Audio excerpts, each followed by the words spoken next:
Smart city भनेको मैले हेर्दा चाहिँ त्यहाँका नागरिकहरू त्यहाँका बासिन्दाहरू स्मार्ट हुन्।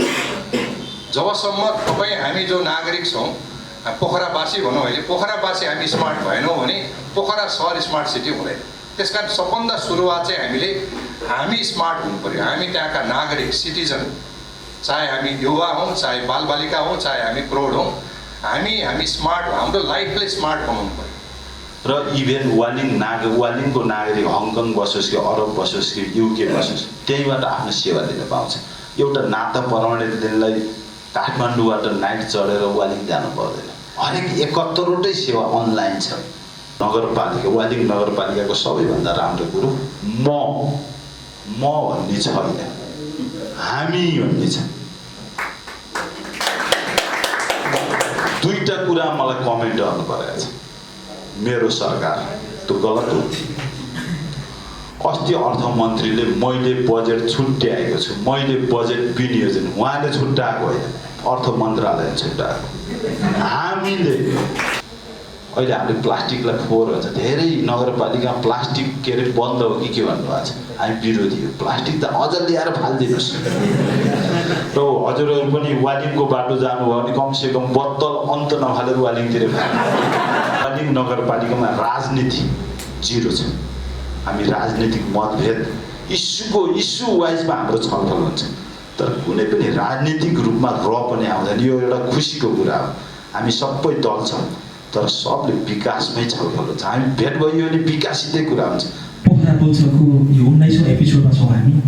विभिन्न राजनीतिक सामाजिक लगायत विभिन्न विषयहरूमा वैचारिक बहस गर्दैछौँ र आजको शीर्षक अलिकति स्थानीय निकायको चुनावको बेलामा अत्यन्त धेरै चर्चामा रहेको, अत्यन्त धेरै उम्मेदवारहरूले प्रयोग गरेको, कहाँसम्म भने बजारको, सहरको, नगरपालिकाको मात्रै होइन गाउँपालिकाको उम्मेदवारले स्मार्ट भिलेज भनेर प्रयोग गरेको त्यो शब्द खासमा के हो, त्यसका अवधारणाहरू के हुन्, के भयो भने त्यो स्मार्ट सिटी हुने हो या स्मार्ट सिटी नै हाम्रो प्राथमिकता हो कि होइन होइन। एज अ नेसन वाइज हेर्दा यो विषयमा आज हामी बहस गर्दैछौँ र यो बहस गर्ने भनेर सुरु गरिसके पछाडि को मान्छेहरू चाहिँ यसको लागि सबैभन्दा उत्कृष्ट पात्र हुन् भन्दाखेरि हामीले खास गरी एउटा अलिकति शिक्षाको हिसाबले, अध्ययनको हिसाबले, अनुभवको हिसाबले चाहिँ अलिकति ब्युरोक्रेसीमा लामो समय काम गर्नुभयो किशोर थापा सर नै यहाँभन्दा उत्कृष्ट हामीले नेपालमा अर्को मान्छे चाहिँ हुन्न जस्तो लाग्यो। र अहिले भइराखेका लोकल गभर्मेन्टहरूमा, सरकारहरूमा, स्थानीय सरकारहरूमा काम गरे मध्येको सबैभन्दा त्यसको उपयुक्त पात्र अथवा उपयुक्त सरकार प्रमुख, स्थानीय निकाय प्रमुख को भन्दा वालिङ नगरपालिकाको मेयर देव सरको धेरैजनाले त्यो रिकमेन्ड पनि गरेको हुनाले उहाँहरू दुईजनाले हामी रिक्वेस्ट गऱ्यौँ र उहाँहरू पनि आइदिनुभयो। तपाईँहरू सबै मैले हलभरि मान्छे देखेको छु। यो हाम्रो प्रोग्रामको खास यसले हामीलाई उत्साह पनि प्रदान गरेको छ। म अब ढिलो नगरिकन यो प्रोग्रामलाई सुरुवात गर्न चाहन्छु र यो स्मार्ट सिटी के हो, यसका खास गरी विश्वको यसमा अथवा युनिभर्सल अवधारणाहरू के हुन् र यसको चाहिँ खास नेपालले के पुरा गर्यो भने त्यो स्मार्ट सिटी हुन्छ भन्ने प्रश्नको मैले सबैभन्दा पहिला यो लामो उत्तर दिने जस्तो प्रश्न हुन्छ। पहिलो प्रश्न मैले किशोर सरलाई अनुरोध गर्छु, किनभने उहाँको अध्ययन पनि यो आर्किटेक्चर अन्तर्गत उहाँ बेङ्गल इन्जिनियरिङ कलेजबाट 31 साल 33 साल पछाडि चाहिँ आर्किटेक्चरमा पढाइ कम्प्लिट गरेर आउनुभयो। निकै लामो समय नेपालको ब्युरोक्रेसीमा करिब 32 वर्ष अर्बन प्लानरको रूपमा काम गर्नुभयो। उहाँको मास्टरको पढाइ पनि त्यही अलिकति अर्बन प्लानिङसँग रिलेटेड र खास गरी हाउसिङ उहाँको स्पेसलाइजेसन छ र काठमाडौँमा भएको पहिलो टाउन प्लानिङकोदेखि चक्रपथ बाहिरको प्लानिङसम्म धेरै ठाउँमा रहेर काम गर्नुभयो। यो सबै अनुभवलाई केलाएर हेर्दा खास नेपालमा स्मार्ट सिटीको बारेमा बहस जसरी भइरहेको छ यो ठिक छ छैन या यो के हो, यसमा अलिकति सबै विषय हाइलाइट हुने गरी यसको जवाफ दिन म अनुरोध गर्दछु।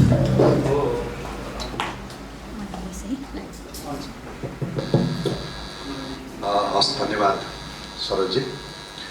सबभन्दा पहिले त यहाँ उपस्थित सम्पूर्ण मित्रहरूलाई म नमस्कार गर्छु र यो युथ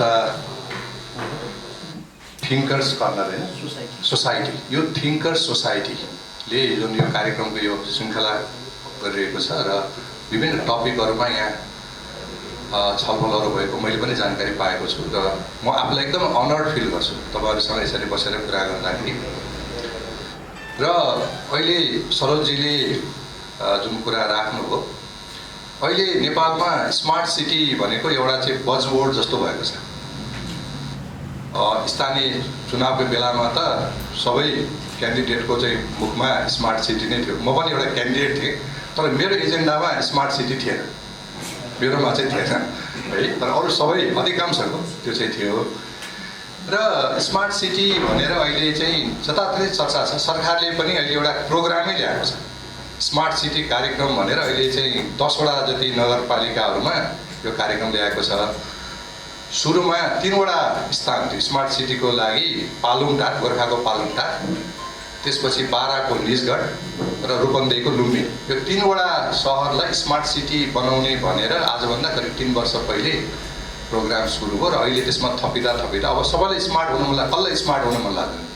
त्यसले गर्दाखेरि अहिले थपेर 10वटा पुगेको छ। र हामीले बुझ्नु पर्दाखेरि मैले चाहिँ अब यसको नेपाली नामाकरण के हुनसक्छ भनेर धेरै नै मैले चिन्तन मनन गरेँ। किनभने जबसम्म यो नेपाली शब्दावली हामी प्रयोग गर्दैनौँ, यो एकदमै भेग भइरहेछ, यो एकदम अमूर्त भइरहेछ। र धेरै विद्वानहरूले विभिन्न शब्दहरू प्रयोग गर्नु र मैले चाहिँ हाम्रो सबै नेपालीले बुझ्ने र यो जनजीवनमा पनि आउने चाहिँ शब्द मैले छरितो सहर भन्छु। स्मार्ट सिटीलाई म छरितो सहर भन्छु। र आजभन्दा करिब 1 वर्ष पहिले कान्तिपुरमा मेरो एउटा लेख पनि प्रकाशित भएको छ। त्यो लेखको एउटा कपी मैले यहाँ दिएको छु र आवश्यक पर्दा उहाँले कपी गर्न तपाईँहरूले फोटोकपी लिन सक्नुहुन्छ। र त्यो छरितो सहर अथवा स्मार्ट सिटी कुरा गर्दाखेरि यो कसरी आयो भन्ने कुरा चाहिँ हामीले बुझ्नुपर्छ कि जब यो इन्फर्मेसन टेक्नोलोजीको डेभलप हुँदै गयो संसारमा र इन्फर्मेसन टेक्नोलोजीले हरेक मानिसको जीवनमा केही परिवर्तन ल्याउन थाल्यो, आम मानिसको जीवनमा परिवर्तन ल्याउन थाल्यो। त्यसपछि गएर चाहिँ intelligent building, smart building, smart phone, smart gadget भन्ने कुराहरू चाहिँ ती विभिन्न चाहिँ म्यानुफ्याक्चररहरूले त्यो एउटा चाहिँ नयाँ चाहिँ अवधारणा ल्याए। फोनलाई स्मार्ट फोन हुन थाल्यो। बिल्डिङहरू पनि डिजाइन, आर्किटेक्टले बिल्डिङ डिजाइन गर्दाखेरि चाहिँ स्मार्ट बिल्डिङ अथवा इन्टेलिजेन्ट बिल्डिङ। त्यो भने के हो त भन्दा घर धनी कम्पाउन्डमा छिर्ने बित्तिकै मूल ढोका आफै खुल्ने, अनुहारबाटै उसले त्यो घरले चिन्ने, मान्छेले होइन बिल्डिङले नै चिन्ने। अनि भित्र छिर्ने बित्तिकै बत्ती आफै खोल्ने, किचनमा गएपछि राइस कुकर आफै अन हुने, त्यस्तो किसिमको चाहिँ स्मार्ट ग्याजेट सहितको बिल्डिङहरू पनि संसारमा बन्न थाल्यो। त्यो कसले गर्यो भन्दाखेरि यो इलेक्ट्रोनिकको जुन डेभलप भएर गयो त्यसपछि हुन थाल्यो।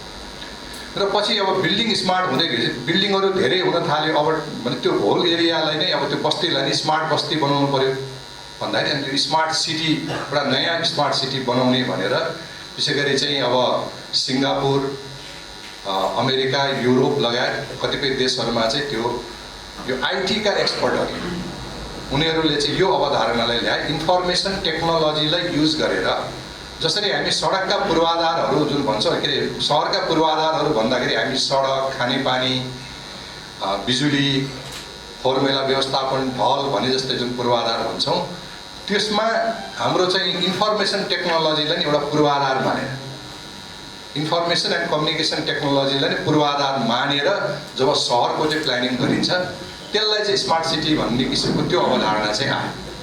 र भारतमा चाहिँ हामीले हेऱ्यौँ भने भारतमा हैदराबाद नयाँ चाहिँ जुन अहिले हैदराबाद जुन सहर छ, त्यो हैदराबाद सहरमा चाहिँ यो धेरै इन्फर्मेसन टेक्नोलोजीको अधिकतम प्रयोग गरेर त्यहाँ चाहिँ धेरै पूर्वाधारहरू बनेका छन्, त्यहाँ सहर बनेको छ।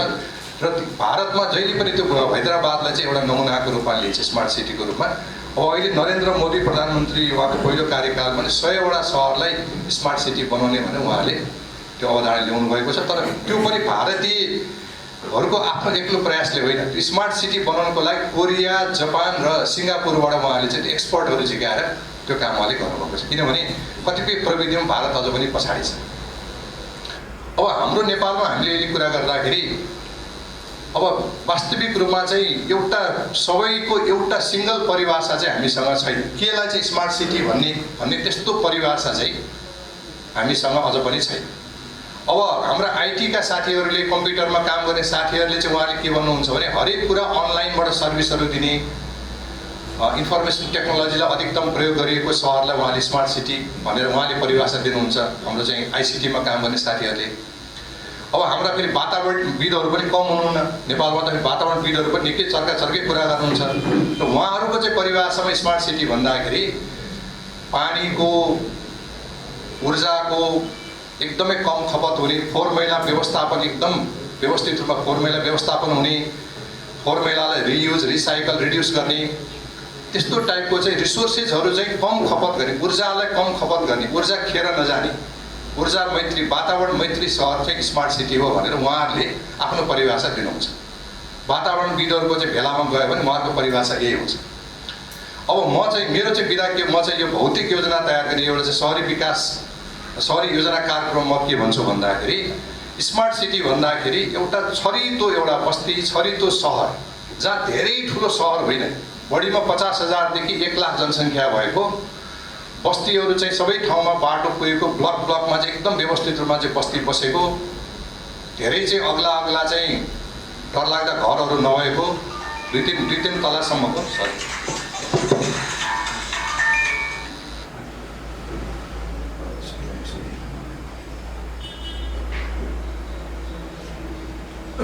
र एउटा व्यवस्थित म्यानेज गर्न सकिने, नगरपालिकाले म्यानेज गर्न सक्ने त्यस्तो व्यवस्थित सहर चाहिँ स्मार्ट सिटी हो, ताकि नगरपालिकाले सबै ठाउँमा आफ्नो सेवा सुविधा चाहिँ सहज रूपमा पुर्याउन सकिन्छ। त्यस्तो म्यानेजेबल सिटीलाई चाहिँ म स्मार्ट सिटी भन्ने मेरो आफ्नो विधाबाट म भन्छु। अब गभर्नेन्सको हिसाबले हाम्रा चाहिँ जति पनि जो हाम्रा चाहिँ अब सरकारमा रहेका चाहिँ हाम्रा मन्त्रीहरू, सरकारमा रहेका हाम्रा चाहिँ कर्मचारीहरूले जो जन अब गभर्नेन्समा हुनुहुन्छ, जुन शासन सत्तामा हुनुहुन्छ, उहाँहरूको लागि स्मार्ट भने के हो त भन्दा हरेक कुराहरूमा चाहिँ अनलाइन सेवा, मान्छेहरूको चाहिँ कर्मचारी र ग्राहकको अथवा सेवाग्राहीको भेटै हुनु नपर्ने, अनलाइनबाट नै भर्चुअल चाहिँ एउटा चाहिँ डिजिटल प्रविधिबाट सरकारले सेवा दिन सक्ने, सरकार चाहिँ डिजिटल प्रविधिबाट नागरिकको घरमा हातमा पुग्न सक्ने, त्यस्तो किसिमको अनलाइन सेवा दिन सक्ने, हरेक नागरिकको बारेमा इन्फर्मेसनहरू कलेक्सन गर्न सकिने, कुनै काहीँ कतै अपराध भयो, कुनै चोरी डकैती कुनै घटनाहरू भयो भने त्यो घटनालाई आफैले पुलिसको चाहिँ कन्ट्रोल रुमबाट नै सबै कुरा चाहिँ लिन सकिने, कहाँ के भइरहेछ एउटा पुलिसको कन्ट्रोल रुमबाट चाहिँ ट्राफिक म्यानेज गर्न सकिने, एउटा मुख्यमन्त्री अथवा चाहिँ कुनै मन्त्रीको कोठाबाट चाहिँ त्यहाँको हरेक कुरा इन्फर्मेसन लिन सकिने, त्यस्तो किसिमको चाहिँ एउटा चाहिँ गभर्नेन्स, गभर्नेन्स भन्छ नि, त्यो गभर्नेन्स भएको सहरलाई अथवा त्यो बस्तीलाई स्मार्ट सिटी भनेर उहाँहरूको परिभाषा त्यो हुन्छ। त्यस कारणले हरेक सरकारवालाको आफ्नो परिभाषा नै छ। तर अब यसलाई समग्रमा चाहिँ मैले भन्नु पर्दाखेरि स्मार्ट सिटी भनेको मैले हेर्दा चाहिँ त्यहाँका नागरिकहरू, त्यहाँका बासिन्दाहरू स्मार्ट हुन्। जबसम्म हामी जो नागरिक छौँ, पोखरावासी भनौँ, अहिले पोखरावासी हामी स्मार्ट भएनौँ भने पोखरा सहर स्मार्ट सिटी हुँदैन। त्यस कारण सबभन्दा सुरुवात चाहिँ हामी स्मार्ट हुनु पर्यो। हामी त्यहाँका नागरिक सिटिजन, चाहे हामी युवा हौँ, चाहे बालबालिका हौँ, चाहे हामी प्रौढ हौँ, हामी स्मार्ट, हाम्रो लाइफलाई स्मार्ट बनाउनु पर्यो। अब स्मार्ट भन्नाले के, राम्रो लुगा, स्मार्ट लुगा लाएर मात्रै भएन नि, हाम्रो विचारमा, हाम्रो जीवनशैलीमा, हाम्रो कार्यशैलीमा त्यो स्मार्टनेस आउनु पर्यो। स्मार्टनेस भन्दा मेरो चाहिँ आफ्नो चाहिँ बुझाइ के छ भन्दाखेरि न्यूनतम चाहिँ स्रोत प्रयोग गरेर, न्यूनतम रिसोर्स प्रयोग गरेर म्याक्सिमम आउटपुट निकाल्नु पर्यो। त्यहाँ वेस्टेज भने हुनु भएन, कुनै पनि कुरामा त्यहाँ टाइम वेस्ट हुनु भएन, रिसोर्सेस वेस्ट हुनु भएन। त्यस कारण मिनिमम रिसोर्स प्रयोग गरेर हामी कुनै पनि कुराको रिजल्ट निकाल्छौँ भने त्यस्तो किसिमको व्यक्ति अथवा त्यो समूहलाई स्मार्ट हामी मान्न सक्छौँ। है, हामी स्मार्ट देखिँदा पनि स्मार्ट, बडी स्मार्ट भएर हुँदैन, हाम्रो होल लाइफस्टाइल स्मार्ट हुनुपर्छ। र त्यो लाइफस्टाइल स्मार्ट भएका नागरिकहरू बस्ने सहर वा गाउँ, अनि त्यसलाई हामी स्मार्ट, किन स्मार्ट मान्छेले स्मार्ट चाहिँ काम गर्छन्, स्मार्ट काम गरेपछि स्मार्ट चाहिँ सहर वा बस्ती बन्छ, समाज स्मार्ट बन्छ। त्यस कारण त्यो भएको हुनाले हामीले म्यानेजेबल, कम रिसोर्सेस खर्च गर्ने र गभर्न गर्नको लागि सहज हुने, सजिलैसँग चाहिँ मान्छे सरकारले त्यो ठाउँ अथवा त्यो सहरलाई चाहिँ राम्रोसँग गभर्न गर्न सक्ने एउटा छरितो समाज, छरिता नागरिक भएका, छरितो बस्ती भएको, छरितो पूर्वाधार भएको त्यस्तो चाहिँ सहरलाई चाहिँ मैले चाहिँ स्मार्ट सहर भनेर अथवा छरितो सहर भनेर भन्ने गरेको छु। त्यसले गर्दाखेरि परिभाषा विभिन्न हुन सक्छन्, त्यसलाई हामीले चाहिँ समराइज गर्यो भने चाहिँ अहिले मैले भर्खरै भनेका कुराहरू लागु हुन्छ। धन्यवाद। दिलीप सरलाई खास गरी उहाँलाई प्रोग्राममा नबोलाइकन चाहिँ यो प्रोग्राम हामीले अधुरो हुन्छ भन्ने लेभलको इम्प्रेसन हामीसँग टन्ने अन्य स्थानीय निकायहरू यहाँ नजिकै पनि थिए। पछि तपाईँले डे वानबाट त्यो कसरी काम गर्नुभयो वालिङ नगरपालिकामा र आज हामीलाई यहाँ कार्यक्रम गर्दाखेरि चाहिँ वालिङको मेयरलाई ल्याइएन भने चाहिँ यो कार्यक्रम अधुरो हुन्छ भन्ने पर्यो। त्यसको अलिकति अनुभवहरू पनि सेयर गरिदिनु होला। खास हजुरले चाहिँ त्यो स्थानीय निकायमा काम गर्दा सहयात्री दरहरू पनि हुन्छ। सरले पनि अब स्मार्ट युथको तहबाट आउँदाखेरि चाहिँ यो यसको बारे थोरै हाइलाइट सहित भनिदिनु होला।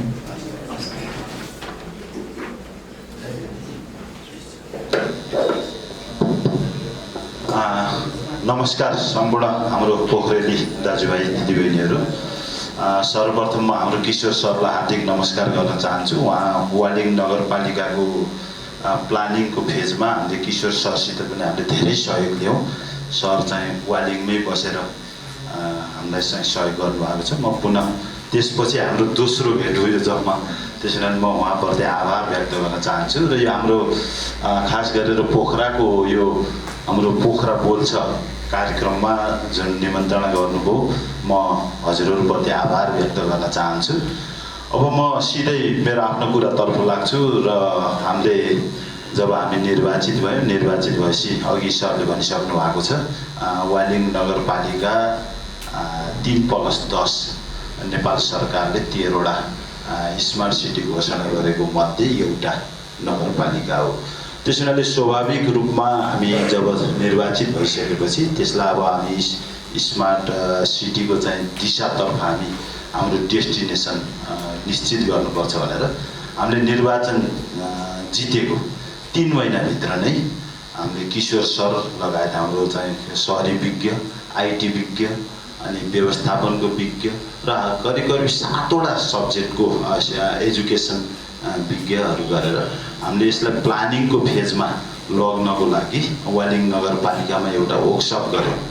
र त्यो वर्कसपमा हामी त्यहाँ 8वटा पार्टीले निर्वाचनमा भाग लिनु भएको थियो। वडा सदस्यदेखि नगर प्रमुखसम्म सम्पूर्ण विजेता र उपविजेता निर्वाचनमा भाग लिनुभएका सम्पूर्ण व्यक्तित्वहरू, त्यसपछि सम्पूर्ण राजनीतिक दलका साथीहरू र अन्य जति पनि विद्वान साथीहरू हुनुहुन्छ, केही सोच भएका केही विचार भएका साथीहरू सबैलाई इन्भाइट गरेर करिब 500 जनाको सहभागितामा सरहरूको सबभन्दा पहिला हामीले पहिलो दिन र दोस्रो दिन चाहिँ सरहरूको चाहिँ विज्ञताको बारेमा हाम्रा सम्पूर्ण साथीहरूलाई चाहिँ अवगत गरायौँ। त्यसपछि सरहरूलाई बिदा गरिसकेपछि हामीले फेरि 5 दिनसम्म ती सम्पूर्ण व्यक्तित्वहरूसित हाम्रो वालिङलाई तपाईँले कस्तो देख्न चाहनुहुन्छ, तपाईँको इच्छा के छ, कस्तो बनाउन चाहनुहुन्छ, सबैसित हामीले लिखित र मौखिक रूपमा उहाँहरूका भिजनहरू, उहाँहरूका विचारहरू, सजेसनहरू कलेक्सन गऱ्यौँ। र त्यो कलेक्सनलाई फेरि अर्को 3 दिन चाहिँ हामीले विजेताहरू, हामी जति पनि निर्वाचन विभिन्न राजनीतिक दलका हामी नगरपालिकाको जुन विजेता परिवार थियो, त्यो फेरि 3 दिन बसेर त्यसलाई हामीले कलेक्सन र त्यसलाई विचार विमर्श गरेर एउटा सम्पत्तिको रूपमा, एउटा ज्ञानको रूपमा राख्यौँ। दोस्रो हामीले ISO 37120 जसले स्मार्ट सिटीको बारेमा आफ्नो चाहिँ अवधारणा प्रस्तुत गर्छ। त्यसमा त्यो ISO 37120 का चाहिँ डकुमेन्टहरूलाई हामीले कलेक्सन गऱ्यौँ। दोस्रो अघि सरले भनिसक्नु भएको छ, इन्डिया मोदी आइसकेपछि 100 स्मार्ट सिटी जुन प्रोग्रामहरू त्यहाँ प्रोजेक्ट लन्च भएको छ, त्यसमध्येका सेलेक्टेड 10वटा स्मार्ट सिटीहरूका डकुमेन्ट्सहरू हामीले कलेक्सन गऱ्यौँ। सी जिनपिङ चाइनामा आइसकेपछि उहाँले 300 चाइनिज स्मार्ट सिटी भनेर चाहिँ प्रोग्राम लन्च गर्नुभएको थियो। त्यसमध्येका 8वटा त्यहाँका सेलेक्टेड 8वटा स्मार्ट सिटीका डकुमेन्ट्सहरू ल्यायौँ। त्यसपछि वान की मुनले संयुक्त राष्ट्र सङ्घमा यो स्मार्ट सिटी सम्बन्धी 3टा कार्यपत्र प्रस्तुत गर्नुभएको थियो। त्यो 3टै कार्यपत्रलाई पनि हामीले सम्पत्तिको रूपमा खिच्यौँ र आसियान मुलुकहरू सिङ्गापुरको, थाइल्यान्डको, मलेसियाको, इन्डोनेसिया र इभेन फिलिपिन्सका चाहिँ सिटीहरूका पनि हामीले डकुमेन्ट्सहरू कलेक्सन गऱ्यौँ। र कलेक्सन त गऱ्यौँ, हामीसित कुराहरू त भयो तर स्मार्ट सिटी पोखरा अलग हुनुपर्छ, वालिङ अलग, आफ्ना विशेषताहरू छन्।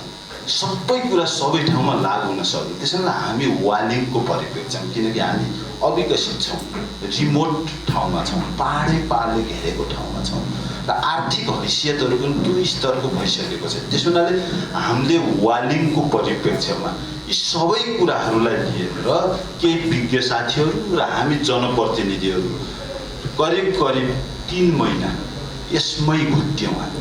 किनकि अहिले चाहिँ म एउटा सानो उदाहरण दिन चाहन्छु। मान्छेले 3 करोड खर्च गरेर घर बनाउँछ, आर्किटेक्टलाई 10,000 दिन पसिना काट्छ। यो हाम्रो प्रवृत्ति हो। किन भन्दा पैसा खर्च गरेर डिजाइन चाहँदैन, उसले प्लानिङमा चाहिँ हाम्रो कम ध्यान छ। त्यस हुनाले हाम्रो सम्पूर्ण ध्यान राजनीतिक भेटघाट भन्दा पनि अब हाम्रो प्लानिङ, सबभन्दा पहिलो त हाम्रो प्लानिङ बेस्ट हुनुपर्छ। किनकि हाम्रो डेस्टिनेसन क्लियर हुनुपर्छ। हामी कहाँ हो जाने, हामीले के गर्न खोजेको, त्यो कुरा क्लियर नभइकन हामी अगाडि बढ्न सक्दैनौँ। राजनीतिक भाषणले होइन, मलाई त के लाग्छ भने राजनीति व्यवस्थापन हो। अहिले हामीले राजनीति शासन गरिरहेका छौँ। राजनीति केका लागि? शासन गर्नको लागि। राजनीति केका लागि? हैकम जनाउन, त्यहाँको ठुलो मान्छे बन्नको लागि। त्यो खालको प्रवृत्तिलाई हामीले चेन्ज गर्नुपर्छ। यदि हाम्रो राजनीति व्यवस्थापनमा चेन्ज भयो भने, लेस गभर्मेन्ट मोर पार्टिसिपेन्टमा चेन्ज गर्न सक्यो भने मात्रै हाम्रो देश अगाडि बढ्न सक्छ। हजुरहरूलाई म अनुरोध गरौँ, आजभन्दा 35 वर्ष अगाडि अहिलेको थाइल्यान्ड, अहिलेको इन्डोनेसिया, अहिलेको मलेसिया हामी इक्वल थियौँ। चाहे त्यो इन्फ्रास्ट्रक्चरको दृष्टिमा होस्, चाहे आर्थिक विकासको दृष्टिमा होस्, चाहे त्यो एजुकेसनको दृष्टिमा होस्, हामी समान थियौँ। आजको हिसाब गऱ्यौँ भने हामी ठ्याक्कै 35 वर्ष पछाडि छौँ ती देशहरूसित कम्पेयर। त्यो किन भयो त भन्दा त्यहाँ राजनीतिलाई व्यवस्थापनमा चेन्ज गरियो, सोचै चेन्ज हो। हामी शासन होइन, हामी त व्यवस्थापन गर्नुपर्छ। यदि व्यवस्थापनमा हामी परिवर्तित हुने हो भने विकास असम्भव छैन र विकास गर्नको लागि टाइम पनि चाहिँदैन भन्छु म त। यति छिटो हुन सक्छ जसलाई हामीले अगाडि बढाउन सक्छौँ। अहिले कर्पोरेट सेक्टरहरू किन अगाडि गए? कर्पोरेट सेक्टरमा व्यवस्थापन पहिलो छ, त्यही भएर कर्पोरेट सेक्टरहरू अगाडि बढेका छन्। राजनीति किन पछाडि गयो? अहिले मलाई हजुरहरूले सोध्नुभयो भने तैँले के काम गर्छस् भनेर मैले राजनीति भन्दिनँ। त्यो अवस्थामा हामी छौँ, त्यो हाम्रै कारणले छ। त्यस हुनाले अहिले म हजुरहरूलाई भन्दैछु, म यता योजनातिर गएको थिएँ। ती सम्पूर्ण डकुमेन्ट्स कलेक्सन गरेपछि करिब 3 महिना लगाएर वालिङ नगरपालिकाले स्मार्ट सिटीको प्लानिङ तयार गर्यो र त्यो प्लानिङ म हजुरहरूलाई भनौँ हामीले 4वटा पिल्लर बनायौँ, 30वटा कम्पोनेन्ट बनायौँ र 108वटा इन्डिकेटर बनायौँ र अहिले हामी त्यही प्लानिङभित्र हामी चलेका छौँ। र त्यो 4वटा, म एकदम समय कम भएको हुनाले म ब्रिफली भन्न चाहन्छु। ती 4वटा कम्पोनेन्टमा एउटा हो हाम्रो स्मार्ट इन्फ्रास्ट्रक्चर। स्मार्ट भन्न साथ हजुरहरूले बुझ्नुहुन्छ, सरले अघि थोरै झिल्को दिइसक्नु भएको छ। स्मार्ट भनेको चिल्ला बा सडक मात्र होइन। स्मार्ट भनेको त्यसका धेरै कम्पोनेन्टहरू छन् र त्यो कम्पोनेन्ट हामी वालिङमै बनाउँछौँ। हामीले बाहिरबाट पनि ल्याउँछौँ। सरले भन्नुभयो भारतमा सिङ्गापुरको भन्नुभएको छ, सेन्सरहरू हामी आफै बनाउँछौँ वालिङले। अटोमेसन, स्मार्ट बिल्डिङको सरले गर्यो, स्मार्ट बिल्डिङलाई चाहिने सम्पूर्ण कुराहरू हामी वालिङमै बनाउँछौँ। हामीसित यहाँ टिम पनि आउनु भएको छ, हाम्रो साइन्टिस्टहरूको टिम छ त्यहाँ। हामीसित इनोभेसन ल्याब छ। त्यो इनोभेसन ल्याबमा हामी जिपिएसदेखि लिएर सेन्सरहरू, 41 प्रकारका सेन्सरहरू जुन मान्छेभित्र पस्दा आइडेन्टिफाई गर्ने, घर मालिक हो भने आफै ढोका खोल्ने, घर मालिक होइन भनेर उसले चिनेन भने ढोका खोल्दैन, त्यस्ता सेन्सरहरू वालिङमा बनाइसकेका छौँ हामीले हाम्रो इनोभेसन ल्याबहरूमा। किन यसको अर्थ के त भन्दा हामी आफ्नै खुट्टामा उभिएर स्मार्ट इन्फ्रास्ट्रक्चर भनेपछि स्मार्ट इन्फ्रास्ट्रक्चरलाई पनि हामीले 3 भागमा बाँडेका छौँ। पहिलो पिल्लरलाई पनि हामीले 3 भागमा बाँडेका छौँ। पहिलो हो हाम्रो स्मार्ट फिजिकल इन्फ्रास्ट्रक्चर। फिजिकल इन्फ्रास्ट्रक्चरभित्र हाम्रो रोड्स, इरिगेसन्स, ड्रिङ्किङ वाटरहरू, स्ट्यान्डर्ड ड्रिङ्किङ वाटरहरू पर्छ। त्यसपछि दोस्रो हाम्रो इन्फ्रास्ट्रक्चरभित्र सोसल एन्ड इन्भाइरोमेन्टल इन्फ्रास्ट्रक्चर छ।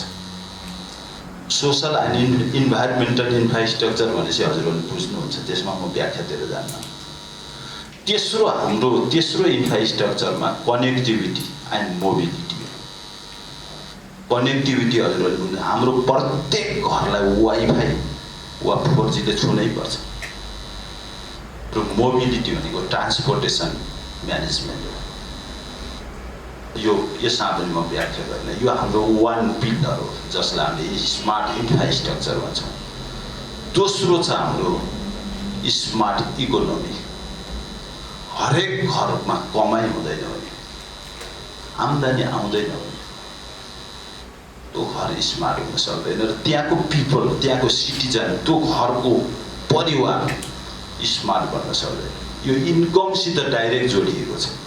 त्यसो हुनाले प्रत्येक घर उद्यमशीलताले छुनुपर्छ र त्यसको काम हाम्रो अगाडि बढिसकेको छ। वालिङ नगरपालिकामा 310 वटा गाउँहरू छन् र 4 वटा सहरहरू छन्, बजारहरू छन्।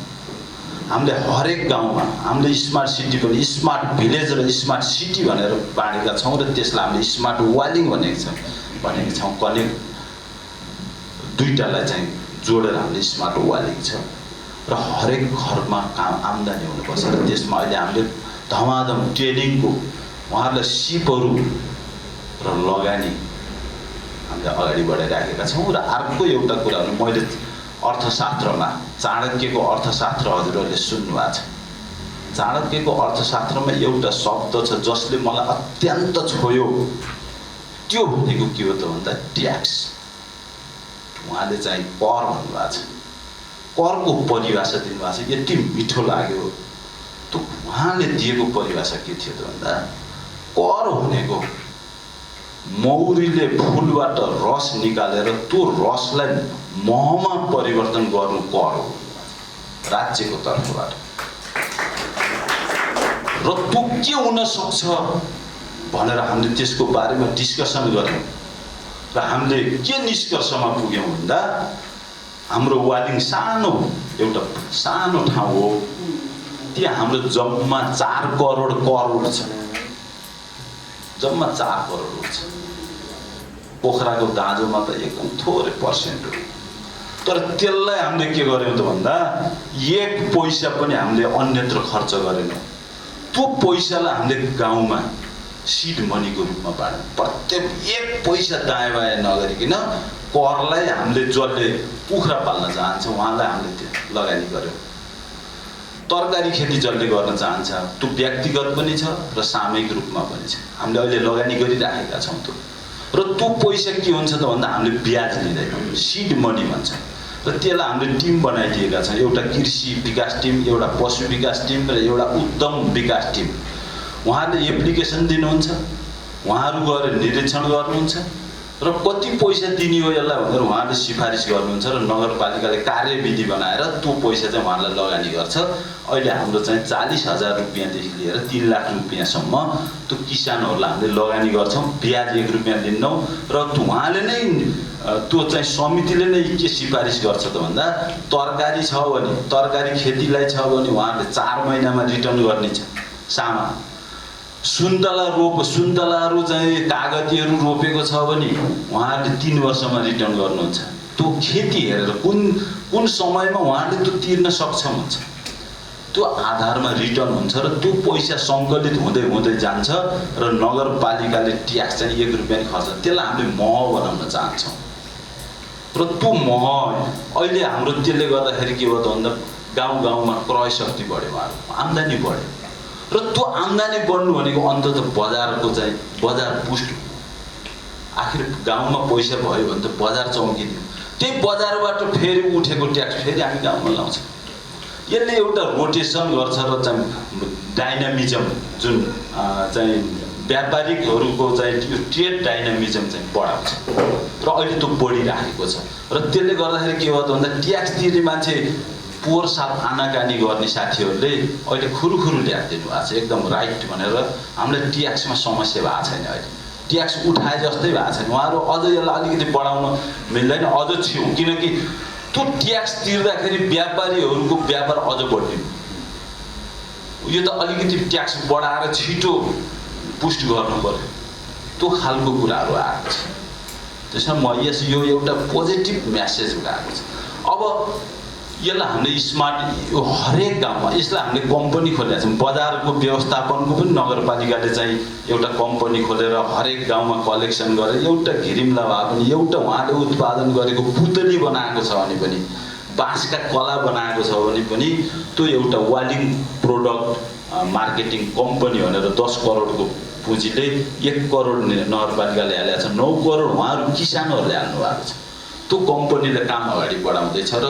त्यसले चाहिँ सेन्टरमा गरेर त्यहाँ आउटलेट्सहरू विभिन्न चाहिँ 4-5 वटा आउटलेट्सहरू गरेर वालिङका प्रोडक्टलाई 100% खरिद गर्ने र त्यसलाई चाहिँ सेलिङ गर्ने जिम्मा चाहिँ त्यो आउटलेट्सहरू बनाउने जिम्मा चाहिँ हाम्रो मार्केटिङ कम्पनीले गरेको छ यो हाम्रो स्मार्ट यसमा हामीले अरू 5 वटा औद्योगिक क्षेत्र 2टा चाहिँ हाम्रो औद्योगिक ग्राम र 3टा उद्योगहरू ठुला उद्योगहरू गरेर 5 वटा उद्योगहरू खोलेका यसले के हो छ त भन्दा हामीले गाउँको उद्यमशीलताबाट 12,000 रोजगार सिर्जना गर्छौं 5 वटा उद्योगहरू ठुला उद्योग र औद्योगिक ग्रामबाट 4,000 रोजगार सिर्जना गर्छौं 16,000 हो र 2,000 चाहिँ हाम्रो पतञ्जलि योगपीठबाट 2,000 सिर्जना 18,000 प्रत्यक्ष रोजगारको सिर्जना चाहिँ हामीले यो 3 वर्षभित्र गर्दैछौँ यसले गर्दाखेरि एउटा इकोनोमी बुस्ट र हाम्रो चाहिँ यो जुन स्मार्ट इकोनोमी छ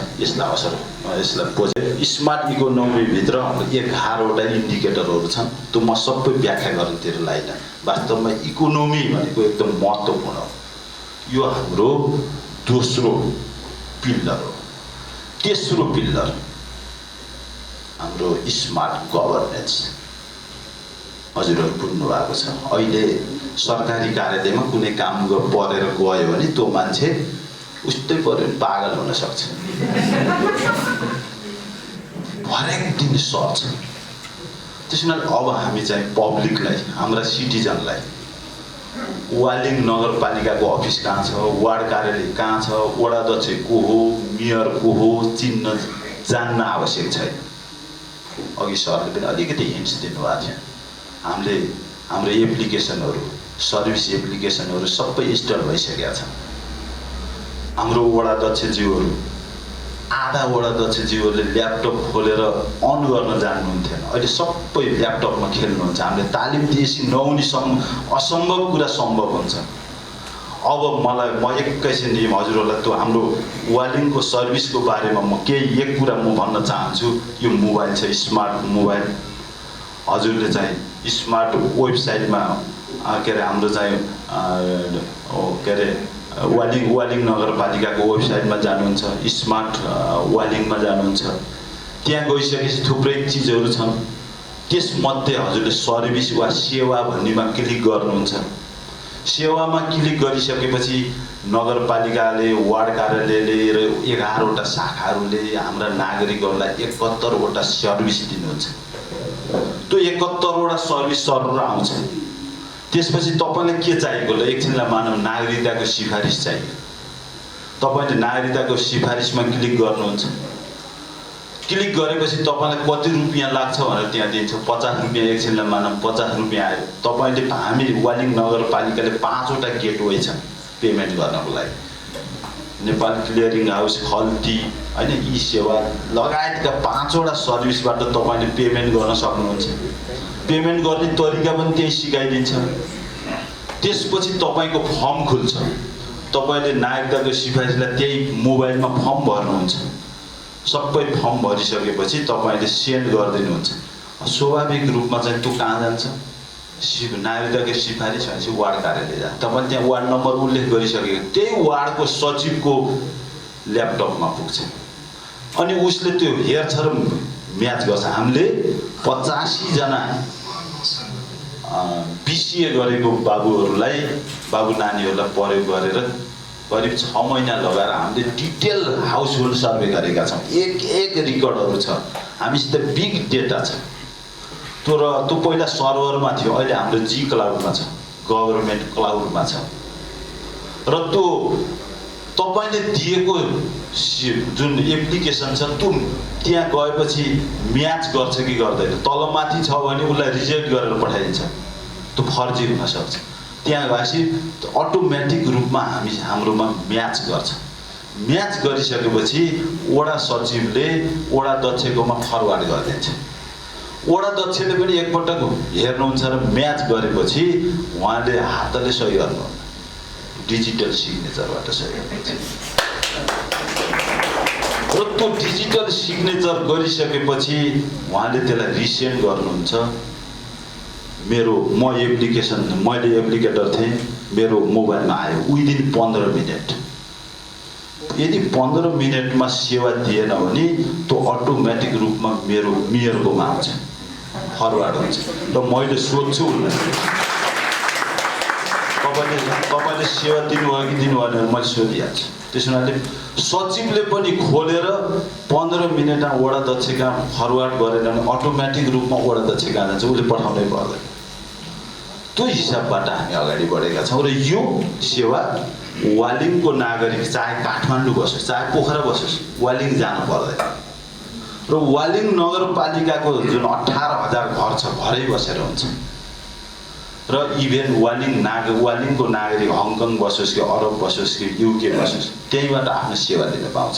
एउटा नाता परमाणुलाई काठमाडौँबाट नाइट चढेर वालिङ जानु पर्दैन। हरेक 71वटै सेवा अनलाइन छ, पेमेन्ट अनलाइन छ। यो हाम्रो स्मार्ट सर्भिस, स्मार्ट गभर्नेन्सको एउटा भाग हो। यसमा अर्को बाइलजहरू छन्, बाइलजहरू हाम्रो फ्रीमा छन्। त्यस्तै गरेर हाम्रो अर्को पारदर्शिता हो। वालिङ नगरपालिकाले हरेक महिनाको 7 गते 14वटा वार्ड छन्, 14वटा वार्डले के सम्पूर्ण कामहरू उसले त्यो महिना गरेका हरेक क्रियाकलापहरू, अनि हाम्रो 11वटा शाखाहरू छन्। शाखाहरूले गरेका हरेक क्रियाकलापहरू 5 गते दोस्रो महिनाको 5 गते नगर प्रमुखकोमा पेश गर्छ, मैले हेर्छु। र त्यसलाई 7 गते हाम्रो वेबसाइटमा ओपन हुन्छ। र हरेक कुराहरू पारदर्शी गर्ने, कुनै पनि कुरा नहोला। हामीले गरेका माइनरदेखि लिएर हामीले गरेका निर्णयहरू र कामहरू, खर्चहरू के किन्ने हो, हरेक कुराहरू हाम्रो वेबसाइटमा राख्ने। त्यसले गर्दाखेरि पारदर्शिता भनेको गुड गभर्नेन्स हो। त्यस हुनाले हामीले यी कुराहरू र बाइलजहरू, कुनै पनि कामहरू गर्दा बाइलजहरू बनाउने, प्रोसिडियरहरू बनाउने, कार्यविधिहरू बनाउने, नीतिहरू बनाउने, नियमावलीहरू बनाउने, निर्देशिकाहरू बनाउने, ऐनहरू बनाउने, त्यो हामीलाई अधिकार छ। यो हाम्रो स्मार्ट गभर्नेन्स तेस्रो पिलर हो। र चौथो पिलर अघि सरले उल्लेख गर्नुभएको छ, smart citizens. Without smart citizen नगरपालिका स्मार्ट बन्न सक्दैन। हरेक नागरिक स्मार्ट हुनुपर्छ। त्यसको लागि एजुकेसन। र हजुरहरूलाई गर्वको साथ भनौँ, वालिङ नगरपालिका त्यस्तो नगरपालिका जहाँ पाहाडै पाहाड छ, दुर्गम छ, तर 100% एजुकेटेड छ, लिटरेट छ। र त्यो अर्को गर्वले पनि भन्नुपर्छ, हरेक घर लगभग अफिसरहरू हुनुहुन्छ। र हामीले अझ त्यसलाई जोड दिँदा अहिलेको एजुकेसन कस्तो छ त भन्दा रोजगार भनेको कुर्चीमा बसेर टेबुलमा लेख्ने मात्र रोजगार हुनेछ। त्यो भ्रम पनि हटाउने हो। त्यो भ्रम हटाएर जान्छौँ हामी। र अहिले त्यो भ्रममा रहनु भएका साथीहरूलाई पनि अहिले हामीले धमाधम लोकसेवाको तयारी, नगरपालिकाले 3 महिने लोकसेवा तयारी सबैलाई पठाइदिन परेको छ सरकारतिर। त्यो क्लास पनि हामीले अगाडि बढाएको छौँ। पुलिस र आर्मीमा जानेलाई पनि हामीले सेकेन्ड लेफ्टिनेन्टदेखि लिएर सिपाहीसम्मका उहाँहरूलाई हामीले तालिम दिने। पुलिसमा सिपाहीदेखि असै इन्सपेक्टरमा जानेहरूलाई पनि तालिम दिने। हाम्रो त्यो टेबुलमा बसेर कुर्चीमा बसेर टेबुलमा लेख्नेलाई रोजगार भन्ने साथीहरूलाई पनि हामीले पठाइदिइहाल्नुपर्छ। किनभने उहाँहरूलाई धेरै समय राख्यो भने अरू बिग्रिन्छ। त्यो हिसाबबाट किनभने अहिलेसम्म हजुरहरूलाई एउटा क्वेसन सोध्न चाहन्छु। हामीले धोती भन्छौँ, इन्डियाबाट आउनुहुन्छ साथीहरू, वालिङा नै हुनुहुन्छ करिब 2000 को आसपासमा, र म यहाँ पोखरामा त मलाई थाहा छैन कति हुनुहुन्छ। म हजुरहरूलाई सोध्न चाहन्छु, कुनै पनि एउटा इन्डियन आएर कसैको घर नोकर बसेको देख्नु भएको छ? हजुर, हामीले फालेको फोहोर उठाउँदै हिँडेको छ, प्लास्टिक उठाउँदै हिँडेको छ, हामीले फालेको फलामको टुक्रा उठाउँदै हिँडेको छ, तर कसैको घर नोकर बसेको छ। हाम्रो प्रवृत्ति के छ त भन्दा नोकर भयो, मालिक, ऊ त मालिक बन्न चाहन्छ। कसैको घर बरु खान पुगेन भने उसले पानी र भेली, एक मुठी भेली र एउटा डल्ला भेली र पानी खाएर जीवन गुजारा गर्छ, तर कसैको घर गएर नोकर भयो। हामी रौसी खाएर नोकर बस्छ।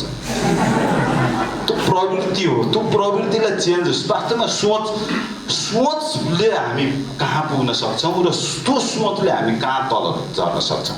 सोच सबभन्दा ठुलो कुरा हो, मलाई लाग्छ त्यस्तै। त्यसो भने यो हाम्रो प्रवृत्तिलाई हामीले चेन्ज गर्ने। म अलिकति बकिएँ, दायाँ बायाँ लागेँ, सरी। म अब हाम्रो चौथो जुन स्मार्ट सिटिजनको कुरा छ, हामीले एजुकेसनलाई इम्प्रुभ गर्दैछौँ, एकदम लागेका छौँ, हाम्रो टिमहरू बनाएका छौँ, र अहिले हामीले हजुरहरूलाई गर्वका साथ भन्नुपर्छ, अब आउने 3 वर्षदेखि 5 वर्षभित्र वालिङबाट निस्केका विद्यार्थीहरूले नेपालको लिड गर्नेछन् आइसिटी र आइओटीको। हजुरहरू आइओटी कति बुझ्नुहुन्छ? धेरैले बुझ्नुहुन्छ। वालिङ नगरपालिका अब नेपालकै नगरपालिकाहरूमध्ये आइओटीमा, आइसिटी त धेरै आइसक्यो, तर आइओटीमा अहिले हामीले 8 कक्षादेखि 12 कक्षाका विद्यार्थीहरूलाई पढाइराखेका छौँ। र म हाम्रो टिम लिडर यहाँ सरोजजीलाई म उठ्न भन्छु, उहाँ सिङ्गापुरमा हुनुहुन्थ्यो। उहाँ चाहिँ हाम्रो यो वालिङको चाहिँ ल्याबको, इनोभेसन ल्याबको चाहिँ चिफ हुनुहुन्छ। उहाँसित 8-9 जनाको टिम छ। हामीसित मेकानिकल इन्जिनियर, हाइड्रोलोजिस्ट इन्जिनियर, इलेक्ट्रोनिक्स इन्जिनियरहरू, त्यसको एउटा ठुलै टिम छ जसले हाम्रो त्यहाँको ल्याबमा स्टुडेन्टहरूलाई टेक्नोलोजी ट्रान्सफर गरेका छ। विद्यार्थीहरूले, हाम्रो 8 कक्षा पढ्ने विद्यार्थीहरूले अहिले 15-16वटा ड्रोन बनाइसक्यो वालिङमा। उहाँहरूले त्यो ड्रोनलाई हामीले चाहिँ विकास निर्माणमा युज गर्छौँ, हेर्छौँ। इन्जिनियर गाडीमा चढेर जाने, धुवाँ, त्यो डिजल खर्च गर्ने, गाडी खर्च गर्ने त्यो आवश्यक छैन, टाइम खर्च गर्नुपर्ने आवश्यक छैन। वालिङमा स्क्रिनमा बसेर हाम्रो विकास निर्माणहरू हामी हेर्न सक्छौँ, बाढी पहिरोहरू हेर्न सक्छौँ, विपद व्यवस्थापनमा प्रयोग गर्न सक्छौँ। र विद्यार्थीहरूले अलि सजिलै बनाउनुहुन्छ। उहाँले जिपिएस बनाउनुहुन्छ गाडीहरूमा राख्ने, सजिलै। हाम्रो जम्मा लागत हेर्ने भने 3000 छ। अहिले चाइना र इन्डियाबाट आएको चाहिँ 15 देखि 20,000 छ। हाम्रो वालिङका गाडीहरू अहिले सबै ट्र्याकिङमा छन्, अफिसका गाडीहरू। अहिले हामी बाहिर पनि ट्र्याकिङ गर्दैछौँ, र त्यो ट्र्याकिङबाट अब मोटरसाइकलमा 3000 को जिपिएस मोटरसाइकलमा राख्ने कुन गाह्रो। कहीँ चोरी भयो भने हामी यहाँबाट हेर्छौँ, मेरो मोटरसाइकल बुटोल पुग्यो, कुन ठाउँमा गएर हामीले यहीँबाट लक गरिदिन्छौँ। अनि एकपटक रोकेपछि त्यो गाडी फेरि स्टार्ट हुँदैन, चल्दैन। त्यसपछि नजिकको पुलिसलाई भनेर मेरो मोटरसाइकल फल्ना गलिया छ, यति नम्बरको ल्याएर राखिदिनुहोस् सर भनेर हामीले पुलिसलाई खबर गर्यो। सबै सुरक्षित हुनसक्छ। त्यो सिस्टममा हामी अगाडि बढेका छौँ। यसको अर्थ के त भन्दा हामी इन्फ्रास्ट्रक्चरदेखि लिएर स्मार्ट गभर्नेन्स, स्मार्ट इकोनोमी र स्मार्ट पिपल, स्मार्ट सिटिजन र स्मार्ट सिटिजनको हाम्रो 30वटा इन्डिकेटरहरू छन् जसलाई हामीले पुरा गरेरै छाड्छौँ। र हामीले वालिङका सिटिजनलाई स्मार्ट बनाएर छाड्छौँ। र त्यसको हाम्रो स्लोगन छ, think smart, do smart and be smart. And next is less government and more participate. त्यो नभइकन देश बन्दैन। हाम्रो वालिङका हरेक नागरिक मेयर हो, वालिङको हरेक नागरिक वडा अध्यक्ष हो, वडा सदस्य हो। त्यो सोचको डेभलप गरेनौँ भने बाटोमा एउटा ढुङ्गा हो, बाटोमा एउटा प्लास्टिक हो, त्यो प्लास्टिक मेरो, म मेयर हो यहाँको, मेरो नगर हो, र यो प्लास्टिकलाई मैले उठाउनुपर्छ भन्ने चेत जगाउन सकेनौँ। बाटोमा परेको ढुङ्गा र खाल्टोजहरूलाई पुर्न सकेनौँ। त्यो नागरिक स्मार्ट बन्न सक्दैन र त्यो नगरपालिका पनि स्मार्ट बन्न सक्दैन। त्यसैले हरेक नागरिकले त्यहाँ परेका हरेक समस्यासित त्यो नागरिक जुन्ने बनाउनु पर्छ र त्यो खालको चेतना हामीले जगाउनुपर्छ र जगाइराखेका छौँ। अहिले हामी त्यो अभियानमा छौँ। हाम्रा हरेक गाउँमा स्मार्ट क्लबहरू खोलेका छौँ र यो नगरपालिकाको सर्भिस कसरी लिने भनेर उहाँले घर घरै सिकाउँदै पनि हिँड्नु भएको छ। त्यसले हामीले अब आउने 1.5 वर्षपछि वालिङ नगरपालिका 100% पेपरलेस हुन्छ। हामी पेपर युज गर्दैनौँ, नयाँ जुगमा जान्छौँ र आउने 1.5 वर्षभित्र फेरि हामीले अब बजारमा क्यासलेस कारोबार गर्छौँ। टोटल क्यासलेस गराउने चाहिँ हाम्रो विचार छ र त्यो अभियानमा हामी अहिले तयारीमा छौँ। त्यसले मान्छेलाई थोरै दुःख त हुन्छ, तर जानिसकेपछि मान्छे एक त माथि उठ्छ, सोचको हिसाबले उठ्छ र उसको हाम्रो काम के हो त भन्दा हाम्रा हरेक नागरिकको माइन्डलाई कल्टिभेट गर्ने हो, जोतिरहने हो, आनन्दले सुतिरहने। अहिले नेपाल सरकारको स्लोगन हजुरहरूले सुन्नु भएको छ, के अरे समृद्ध नेपाल सुखी नेपाल। हामी त्यो समृद्ध नेपाल हो तर सुखी नेपाली होइन। परिश्रमी कल्टिभेट गरिरह्यो, निरन्तर अघि र जहाँ सुख हुन्छ त्यहाँ समृद्धि हराउँछ। के हो सुख? सुख त जेलमा बस्ने कैदीले पनि पाएको छ, उपर खुट्टी लाएर खान पाएको, सुत्न पाएको छ, सुख पाएको, खुसी छ। त्यसमा फरक कुरा हो। सुख भनेको फरक कुरा हो। सुख भनेको अल्छी हो, सुख भनेको विराम हो। त्यसैले यो शब्द करेक्सन गर्नुपर्छ। समृद्ध नेपाल परिश्रमी नेपाली भनौँ या समृद्ध नेपाल खुसी नेपाली हो। किनकि जति परिश्रम गरे उति खुसी मिल्छ। किनभने स्लोगनले पनि असर गर्छ मान्छेलाई। पैसा कमाएर सुख गर्नलाई हो, उपर खुट्टी लाएर सुत्नलाई, त्यहाँबाट रोग लाएर सिद्धिहाल्छ। त्यो किन कमाउने पैसा? त्यसैले यी कुरा मैले थोरै धेरै बोलेँ। र यसमा मैले हजुरहरूलाई एकदम सर्टली 4वटा पिलरको बारेमा बोलेँ। 30वटा कम्पोनेन्ट छन्। म त्यो बारे अहिले बोल्न चाहन्न। हामीले पछि हजुरहरूलाई बुकलेटहरू बनाउँला र 108वटा इन्डिकेटरहरू छ जसले समग्र कुनै पनि सब्जेक्ट छुटेको छैन र यसलाई परिपूर्ति गर्ने स्रोत के हो भन्नु होला। हामीसित 3 प्रकारका स्रोत छन्। एउटा स्रोत छ सरकारी स्रोत जसलाई हामीले नगरपालिकाको प्रदेशले दिने सहयोग, सङ्घले दिने सहयोग। दोस्रो छ हाम्रो PPP मोडेल। सबभन्दा हाम्रो जोड त्यसैमा छ, प्राइभेट सेक्टरलाई इन्भल्भमेन्ट गराउने, उहाँहरूलाई फाइदा हुने परियोजनाहरू चुज गर्ने। तेस्रो छ हाम्रो डोनर एजेन्सीहरू, लाइन एजेन्सी र NGOहरू। यसबाट हामीले यो परिपूर्ण गरेरै छाड्छौँ। र हजुरहरूलाई अझ यसमा एउटा के भन्न चाहन्छु भने हाम्रो भिजन र गोल्स स्मार्ट सिटी हो। मिसन हाम्रो कम्प्रिहेन्सिभ प्लान हो जसलाई बृहत योजना भन्छ। त्यो कम्प्रिहेन्सिभ प्लानलाई हामीले पिरियोडिक प्लानमा चेन्ज गरेका छौँ। 3 वर्ष, 5 वर्ष र 10 वर्ष। र त्यसको ओनरसिप सबै यो नगरवासी, म मात्रै होइन, हरेक पार्टी हो, हरेक दलको चाहिँ साथीहरू इन्भल्भ हुनुहुन्छ, हरेक नागरिक इन्भल्भ हुनुहुन्छ। हामीले गाउँमा सानो सानो इकाइमा उहाँहरूलाई कम्प्रिहेन्सिभ प्लानमा इन्भल्भ गराएको, जसले गर्दा ओनरसिप सबभन्दा ठुलो कुरो प्लान राम्रो मात्रै भयो। त्यो प्लानलाई हाम्रा हरेक नागरिकले एक्सेप्ट गर्नु पर्यो। मेरो प्लान हो भन्नु पर्यो, मेरो योजना हो भन्नु पर्यो। त्यो हामीले गरेका छौँ र हामीले यसलाई 3 वर्ष, 5 वर्ष र 10 वर्ष, 18 वर्षको प्लान गरेका छौँ। र हामी पछि नेक्स्ट जुन चुनिएर आउनुहुन्छ उहाँ अल्मलिन पर्दैन। र त्यो प्लान फेरि जोसुकै चुनिएर आए पनि उहाँको पनि प्लान हो, किनभने उहाँ यो प्लान बनाउँदा उहाँ पनि इन्भल्भमेन्ट छ। यसले निरन्तरता लिनेछ र मलाई एकदम विश्वास पनि छ काम काठमाडौँमा मात्रै गर्नु पर्दैन, पोखरा मात्रै गर्नु, गाउँमा पनि गर्न सकिन्छ। र एक दिन नेपालकै सबैभन्दा उत्कृष्ट नगरपालिका बनाएर छोड्छौँ हामी। त्यो अठोट, त्यो राजनीतिक दृढता, त्यो दृढ इच्छा शक्ति हामीसित छ र हाम्रो टिमसित छ।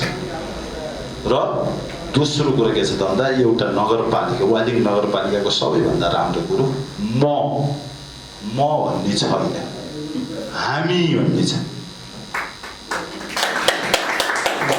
दुईटा कुरा मलाई कमेन्ट गर्नु परेको छ। मेरो सरकार त्यो गलत हो। अस्ति अर्थमन्त्रीले मैले बजेट छुट्याएको छु, मैले बजेट विनियोजन, उहाँले छुट्याएको होइन, अर्थ मन्त्रालयले छुट्याएको। हामीले जबसम्म विकासमा हामी भन्ने शब्द आउँदैन तबसम्म त्यो गलत हुन्छ, त्यो मान्छेमा घमण्ड गर्छ।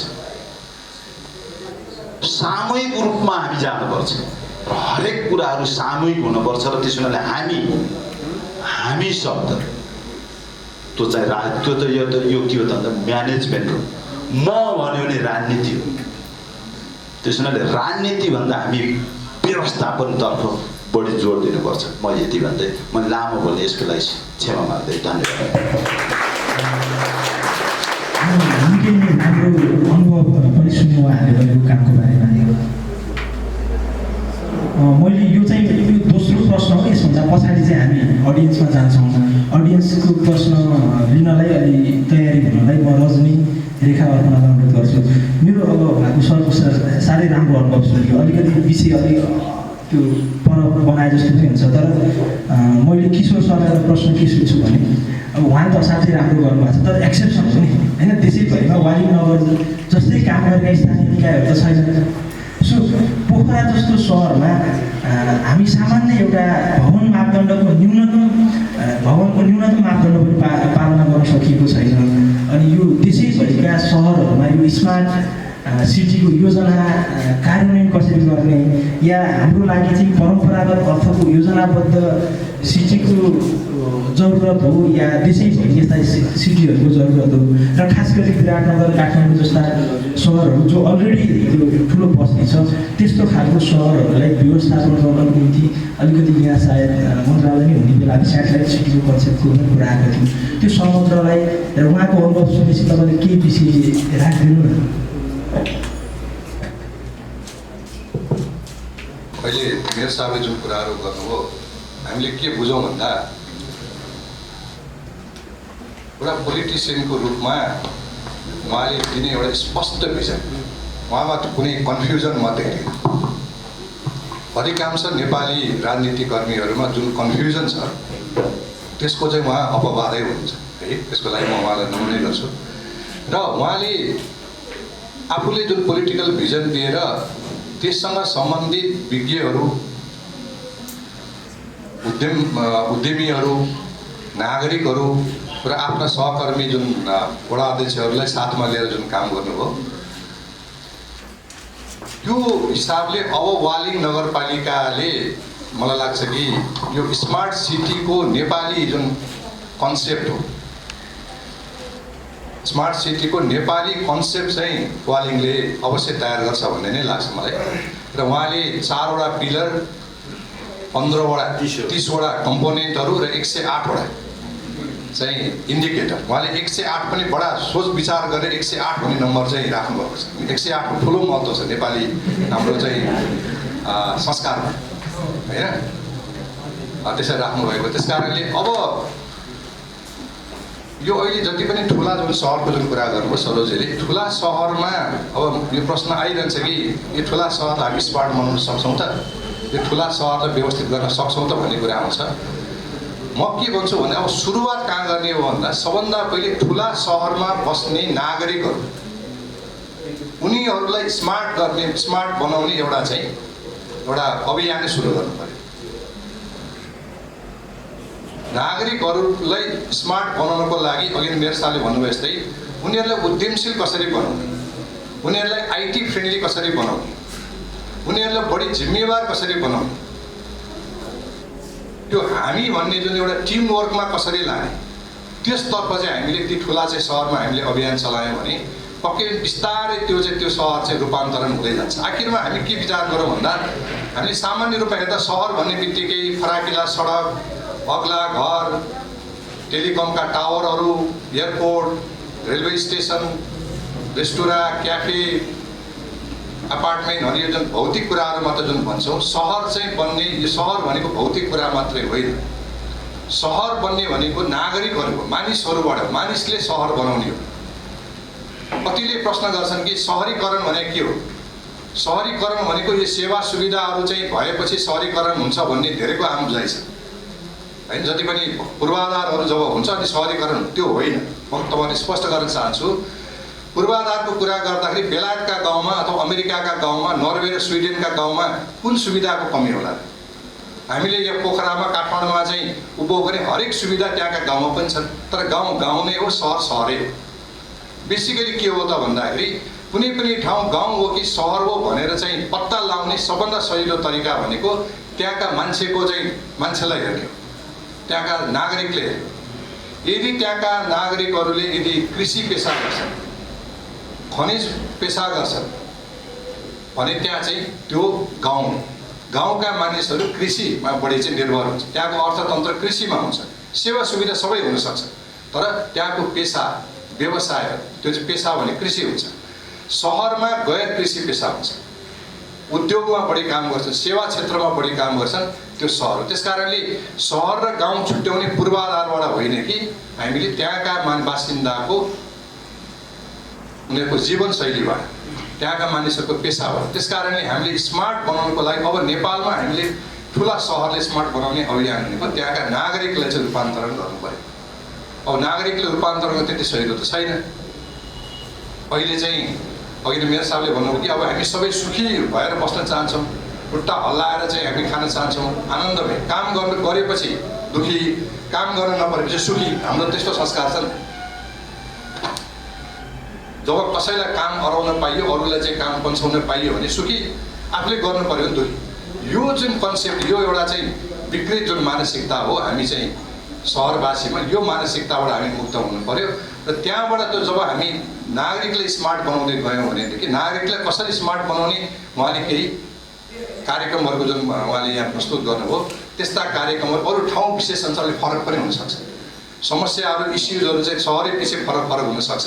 त्यस कारण त्यो सहरको पर्टिकुलर इस्यु के छ, त्यो इस्युलाई एड्रेस गर्ने हिसाबले हामीले चाहिँ प्रोग्राम गऱ्यौँ भनेदेखि नागरिकहरूको जीवनमा परिवर्तन आउँछ र परिवर्तित मानिसको माइन्डसेटमा चेन्ज आएपछि चेन्ज माइन्डसेटले त्यो बस्ती, त्यो सहरलाई बिस्तारै स्मार्टतर्फ लैजाँदै गर्छ।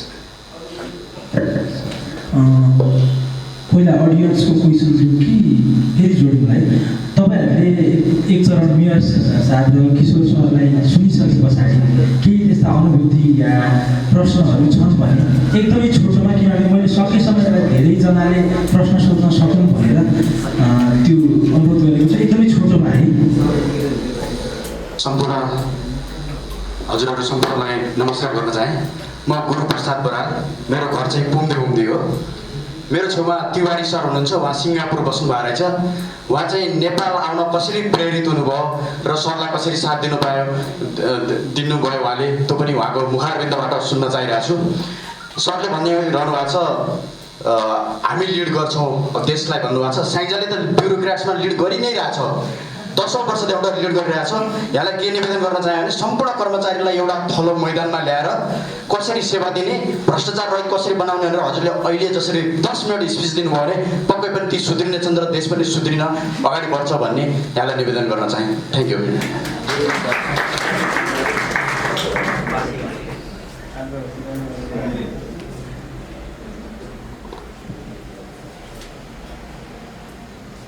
नमस्कार, मेरो नाम प्रकाश आचार्य।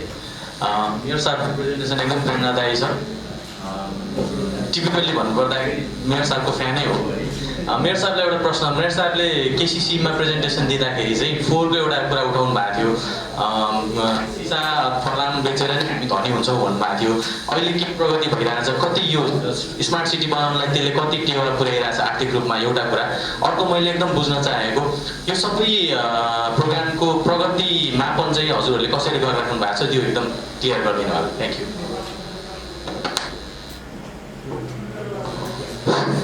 मेरो पनि प्रश्न मेयर साहबलाई नै छ। अब यो आम नेपाली मेयरहरूले जनप्रतिनिधिहरूले चाहिँ हामीलाई केन्द्रले काम गर्न दिएन भन्ने यो वाक्क लाग्दो शब्द हामीले सुनिरहेछौँ। मेयर साहबले बताइदिनुहोस् केन्द्रले काम गर्न दिएछ कि त्यसै?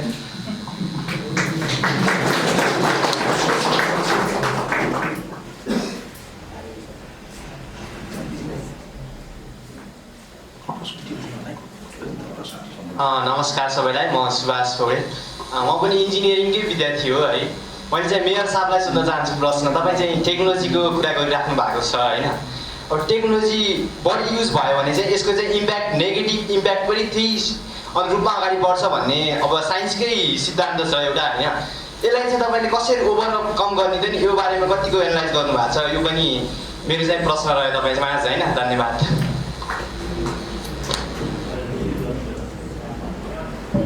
हामी फेरि दोस्रो चरणमा आउँला कि बाँकी छ? दुईवटा मात्रै फेरि आउँला, छोटोमा गरिदिनु है।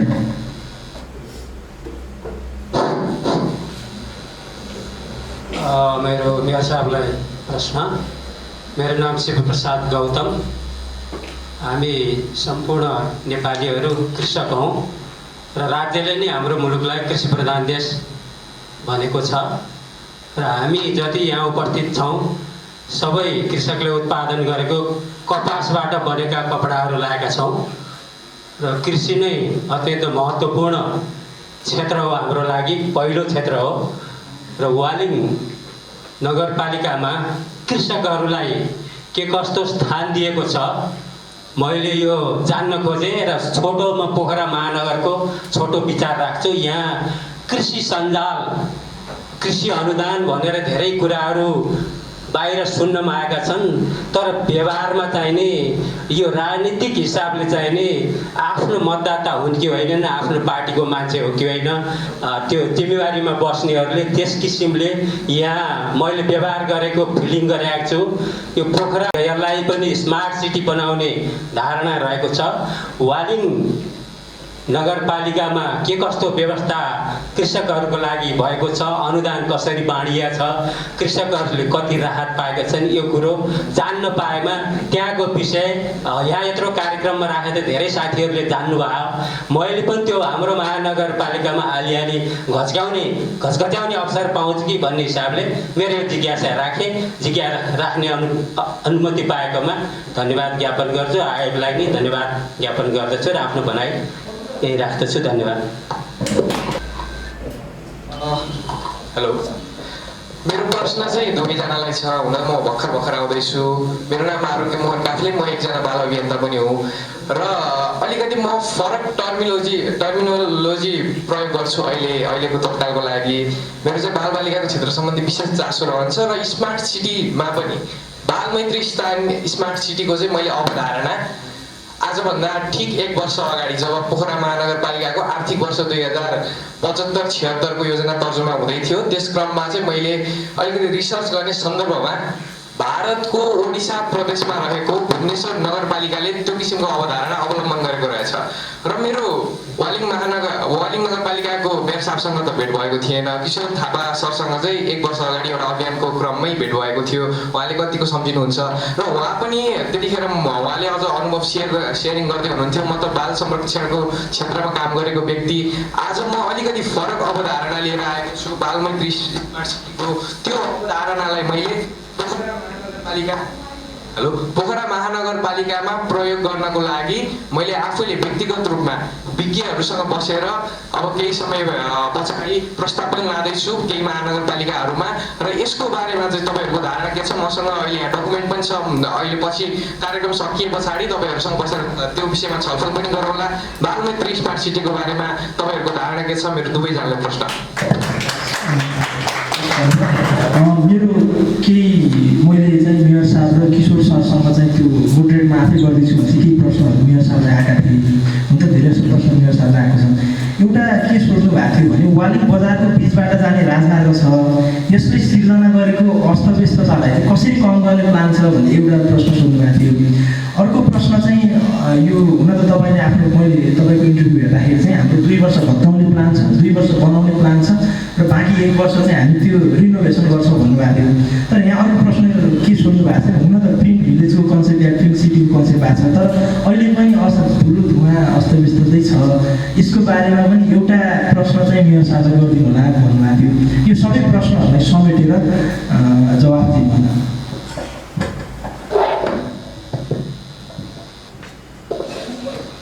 हस्, धन्यवाद। यो सबभन्दा पहिला हाम्रो सुरुबाट 1 नम्बरबाट चाहिँ हाम्रो इन्जिनियर कसरी हामीले त्यहाँ चाहिँ यो अनुसन्धान कसरी सुरु गर्नुभयो, मान्छेहरू कसरी ल्याउनु भयो भन्नुभएको थियो। हामीले चाहिँ अघि हजुरलाई मैले भनेको थिएँ, हामीसित वालिङ नगरपालिकासित बिग डेटा छ।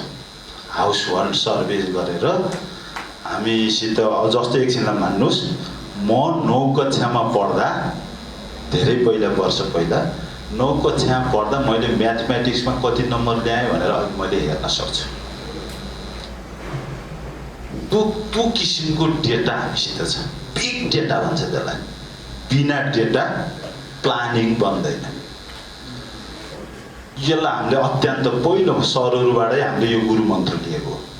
हाम्रो किशोर सरहरू, हाम्रो आइटीको के अरे सर, हाम्रो मनोहर सर लगायतका धेरै विज्ञहरू, राष्ट्रिय हाम्रो नेपालको राष्ट्रिय रूपमा चाहिँ ख्याति प्राप्त व्यक्तित्वहरूलाई हामीले वालिङमा ल्याएर पहिला उहाँहरूको क्लास लिएछ अनि हामीले कन्सेप्ट बनाएको। त्यसैले यो डेटा सबभन्दा महत्त्वपूर्ण कुरा छ। बिना डेटा योजना कोठामा बसेर योजनाहरू पैसा छुट्याएर अर्थ छैन। त्यो पैसाले केही पनि छुँदैन। त्यसैले सबभन्दा पहिलो त डेटा हो। र हामीसित अघि सरले सोध्नुभयो, हामीसित वालिङ नगरपालिकाभित्र कतिजना प्रोफेसर हुनुहुन्छ, कुन सब्जेक्टको हामीसित छ, को मान्छे, कतिजना मान्छे इन्जिनियर हुनुहुन्छ, के सब्जेक्टमा इन्जिनियर हुनुहुन्छ, हामीसित डेटा छ। को मान्छेहरू एजुकेसनमा चाहिँ दखल पुर्याउनु भएको छ, विदेश समेतमा अमेरिकामा हाम्रो वालिङको कतिजना प्रोफेसर छ, कतिजना इन्जिनियर छ, नेपालभित्र कतिजना छ, सबै होल डेटा हामीसित छ। वालिङ नगरपालिकालाई कुनै चिजको खाँचो पर्न साथ हामीले उहाँलाई सम्पर्क गर्छौँ। हामीले हरेक नागरिकलाई प्रयोग गर्छौँ। हाम्रो डेटा हामीसित भएको रिकर्ड, त्यो सुविधा हामीसित छ। हामीलाई वालिङ नगरपालिकालाई कस्तो मान्छे चाहिएको छ। अब चाहिँ स्मार्ट बिल्डिङ बनाउन छ, स्मार्ट रोड बनाउन छ, स्मार्ट भिलेज बनाउन छ, स्मार्ट इकोनोमीमा काम गर्न छ। हामीले हरेक वालिङका साथीहरूलाई जसले त्यसमा विज्ञता प्राप्त गर्नुभएको छ उहाँहरूसितलाई हामीले सकेसम्म तपाईँहरूले यहीँ आउनुहोस्, आफ्नो गाउँलाई दिनुहोस्। करोड कमाए पनि भोलि मरेर जाने हो, त्यसको अर्थ छैन। त्योभन्दा गाउँमा आएर सेवा गर्नुभयो भने हजुरहरूलाई सबैले चिन्छ, धन्य भन्छ। उहाँहरू एकदम खुसीले जागिरहरू छोडेर आउनु भएको छ। अरू साथीहरू पनि आउनु भएको छ र वालिङमै आफ्नो अब हामीले उहाँले बनाएको 41 सेन्सरमा हामीले कपिराइट दिन्छौँ, जिपिएसहरूमा कपिराइट दिन्छौँ। अहिले अझ अर्को बाँदर, अहिले गाउँमा बाँदरले सताएको छ। हामीले बाँदर लखेट्ने मेसिन बनाएको छौँ, उहाँहरूले बनाउनु भएको छ। ती चिजहरूको कपिराइटले उहाँहरूले बाहिर कमाएको भन्दा त्यही बढी कमाउनुहुन्छ। अब सानसानो हाम्रो उद्योगहरू, यसलाई लगानीकर्ताहरूलाई हामीले आह्वान गरेका छन्, आउँदै हुनुहुन्छ। वालिङमै यो बनाइन्छ, हामीले सेन्सरहरू, उहाँहरूले उद्योग स्थापना गर्नुहुन्छ। लागत कसरी हुन्छ घटाउँछौँ। वालिङको बिजुलीको मूल्य कति छ हजुरहरूलाई थाहा छ? प्रति युनिट पोहोरसम्म हामीले जम्मा ₹1.75 बाल्थ्यौँ, जबकि तपाईँहरूले पोखराकोले ₹12 युनिटमा बाल्नुहुन्थ्यो।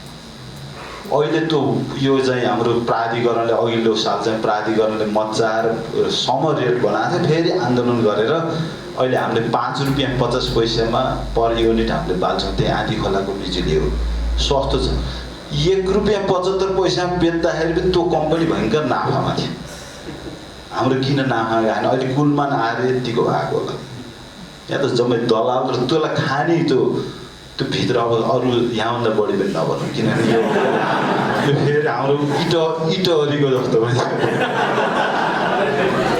उसले ठिक बोलेको छ कतिपय कुराहरू, अब बोल्दा चिफ्ले मान्छे हो, मान्छेबाट चिफ्लिन्छ। नियत खराब चाहिँ हो जस्तो मलाई पनि लाग्दैन है। मान्छे बोल्दा त बढी बोलिन्छ, सरी। अब त्यही क्रममा हामीसित 8-9 जना इन्जिनियरहरू, साइन्टिस्टहरू, हाइड्रोलोजिस्टहरू, अहिले अझ हाम्रो एउटा हाइड्रोलोजिस्ट र एउटा मेकानिकल इन्जिनियर यहीँ आउनु भएको छ। यसो उडिदिनुहोस्। हाइड्रोलोजिस्ट र मेकानिकल इन्जिनियर बसेर हामीले अर्को एउटा के गरेका छौँ थाहा छ हजुरहरूलाई? त्यो यहाँ हाम्रो कहीँ पनि छैन। पानीको सबैभन्दा बलियो पावर भनेको हाइड्रोलिक पावर। अहिले मोटर र सोलर लाएर पानी हामीले डाँडा डाँडा, किनभने एक गाउँ एक उत्पादनमा त सिँचाइ त चाहियो, हामीले चाहिँ मोटरहरू लगाएर पानी किसानहरूलाई पुऱ्याएको छौँ। हामीले के उहाँहरूलाई के टास्क दिएका छौँ त भन्दा बिना इन्जिन बिना इनर्जी त्यही पानीको चाहिँ प्रेसरले त्यो पानी 1000 मिटर माथि तिमीले फाल्नुपर्छ। उहाँहरू लाइरहनु भएको छ।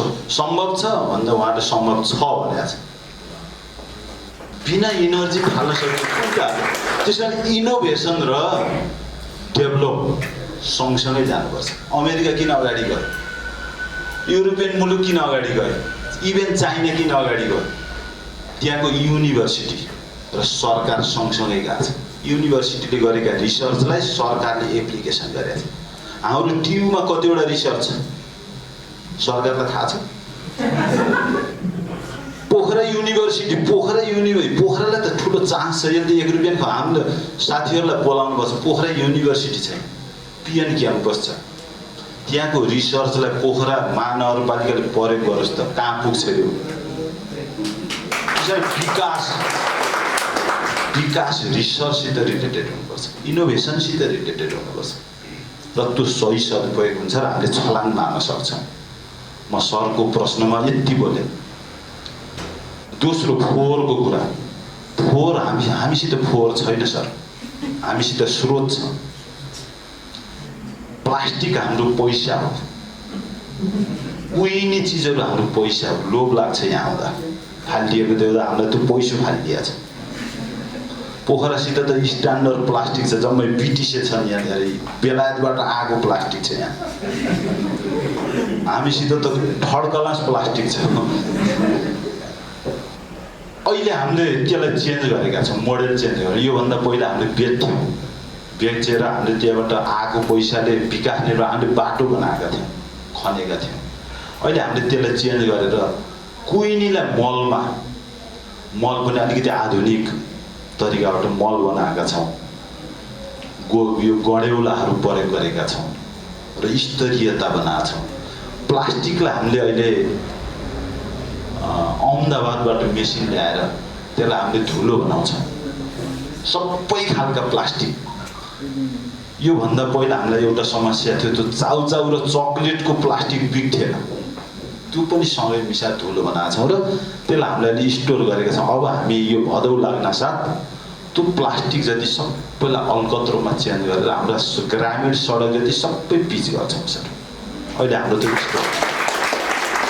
यसले दुईटा फाइदा छ। अहिले हामीले जम्मा 35 रुपियाँ किलोमा हामीले प्लास्टिक बेचेका थियौँ, त्यो गर्दा नि हामीले लाखौँ कमाएका थियौँ।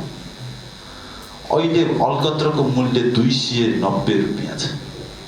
1 किलो प्लास्टिकले 1.25 किलो अलकत्रो बन्छ। भन्नुहोस् त कति पर्यो? 35 रुपियाँ बेच्थ्यौँ, 290 त यत्तिकै हो। त्यसमा 1.25 किलो छ। 1.25 किलोलाई खर्चमा गर्छौँ भने पनि 290 त हामीले कमाउँछौँ प्रति किलो प्लास्टिक। र अर्को दोस्रो कुरो, बिटुबिन जुन अहिले बजारमा पाइन्छ योभन्दा 5 गुणा खप्ने चाहिँ प्लास्टिकबाट बनेको अलकत्रोले 5 गुणा खप्छ। यो 5 वर्ष यसको डेट हो भने प्लास्टिकबाट बनेको 15 वर्ष खप्छ। त्यसले एउटा अझ राम्रो। त्यही 3 वर्ष खप्छ भने 15 वर्ष खप्छ।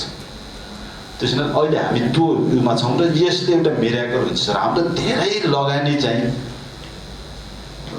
अलकत्रोमा लगानी गर्नुपर्ने कुरा, धेरै रकम चाहिँ हाम्रो बच्छ र हाम्रो वालिङ नगरपालिकाका सम्पूर्ण ग्रामीण सडकहरू, बजारका सडकहरू पिच हुन्छन् र त्यो पिच हाम्रो प्लास्टिकबाट गर्छ। र अर्को हामीले प्लास्टिकबाट ब्लकहरू बनाउँछौँ, मान्छे हिँड्ने ब्लकहरू प्लास्टिकबाट बनाउँछौँ। अहिले कङ्क्रिटको ब्लक छ, सबभन्दा फोहोर यो हो। यसलाई रियुज हुँदैन, त्यसलाई उकाएर फाल्दाखेरि त्यसले धेरै जमिन खान्छ, पानी सोच्छ, पानीको लेभल घटाइदिन्छ, वातावरणीय प्रदूषण हो त्यो। तर प्लास्टिकको ब्लक बनाइदियो भने त्यसलाई फेरि त्यो खिरे गरेर थोत्रो भएपछि फेरि पगालेर फेरि अर्को बनाउन सकिन्छ, रियुज हुन्छ, त्यो फोहोर हुँदैन। अहिले हामीले प्लास्टिकलाई फोहोर भन्छ। धेरै नगरपालिकामा प्लास्टिक के अरे बन्द हो कि के भन्नुभएको छ। हामी विरोधी हो। प्लास्टिक त अझ ल्याएर फालिदिनुहोस् र हजुरहरू पनि वालिङको बाटो जानुभयो भने कमसेकम बोतल अन्त नफालेर वालिङतिर फाल्नु।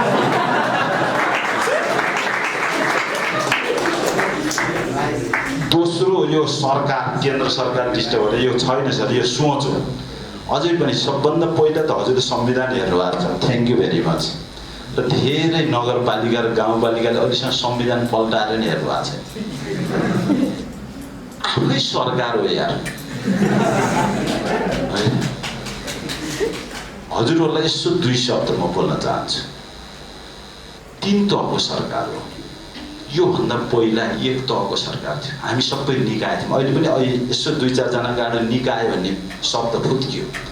निकाय भनेको एउटा सरकारको अन्डरमा भएको चाहिँ निकाय। हामी तह हो, केन्द्रीय तह, प्रादेशिक तह र स्थानीय तह। हामी निकाय होइन। भारतको संविधानमा हेर्नुहोस्, भारतमा 2 तह छ, केन्द्रीय तह, प्रदेश तह। प्रदेश तहको अन्डरमा नगरपालिका छ, त्यही भएर तिनीहरू निकाय। नेपालमा कसैको तल होइन। हामी सङ्घको केन्द्रीय सरकारको तल पनि होइन, प्रदेश सरकारको तल पनि होइन। यो सोच हो। कोही पनि तल छैन, सबै एउटै लेभलमा छ, होरिजेन्टल लेभलमा छ। संविधानले व्यवस्था गरेको छ। उहाँहरूको अन्डरमा होइन। हाम्रो 3टा संविधानले यो केन्द्रीय तह, प्रदेश तह र स्थानीय तहको रिलेसनको बारेमा व्याख्या गरेको छ। र 3टा सले व्याख्या गरेको छ, सहकार्य, सहअस्तित्व र समन्वय। 3टा शब्दको आधारमा यो 3 तहको बिचको रिलेसन हुनेछ भनेको छ। त्यसमा हामी अन्डरको होइन, हामी रुनी पनि होइन, माग्ने पनि होइन। मागेर अहिलेसम्म हजुरहरूलाई म प्रश्न सोध्न चाहन्छु, कुनै जोगीले मागेर धन्यवाद दिनु भएको छ? माग्दा माग्दा अरब मागिसक्यो, तर त्यो जोगीको जोगी छ, भोलिपल्ट माग्छ। म सरकारलाई पनि के अनुरोध गर्न चाहन्छु भने अब विदेशबाट पैसा नमाग्नुहोस् क्या। मागेर कुनै पनि देश धनी भएको छैन। यी मान्छे त कुरै छोडिदिनुहोस्। म त अझ भारतको मोदीलाई भेट्न पाएँ। मैले एउटा अनुरोध गर्छु, यदि तिमीलाई वालिङ के अरे नेपालको माया छ भने अब आउने 5 वर्ष पुरै नाकाबन्दी लाग्दै थियो। धेरै साथीहरूले गाली गर्नुहुन्छ, मोदीलाई नाकाबन्दी लगाइदियो भनेर गाली गर्नुहुन्छ। उहाँहरूको सोच कति नेगेटिभ छ। हजुरहरूले कतार देशको अहिलेको हालत हजुरहरूले पढ्नु भएको छ। कतार देशलाई अरबी देशहरूले, अरबी देशहरूले नाकाबन्दी लाएर कतारले 200 वर्ष नगरेको प्रगति 2 वर्ष गरेर आफ्नो खुट्टा उभिसक्यो। म त के अनुरोध गर्छु भने चाइनाको जिनपिङ हो कि सी जिनपिङ र भारतको मोदीज्यूलाई भेट भयो भने त म त जसरी हुन्छ नाकाबन्दी लगाइदिन्छु, ताकि हाम्रो बाँझोहरूको खेत जोत्न जान्छौँ हामी। हाम्रा बन्द भएका उद्योगहरू सञ्चालन हुनेछ अनि हामी भित्र केही गर्नुपर्छ भन्ने भावना छ। अर्काले हामी त अहिले त्यही सुखी नेपाली भएको छ। सबै भारत र चाइना ल्याइदिएछ, किन काम गर्नु पर्यो, किन उत्पादन गर्नु पर्यो। त्यस हुनाले यो कुरा चाहिँ हामीले मनन गर्नुपर्छ। हामी हाम्रो खुट्टामा उभिनलाई सबैले हामीलाई चाहिँ बन्द गरिदिनुपर्छ। बल्ल स्कुल छ।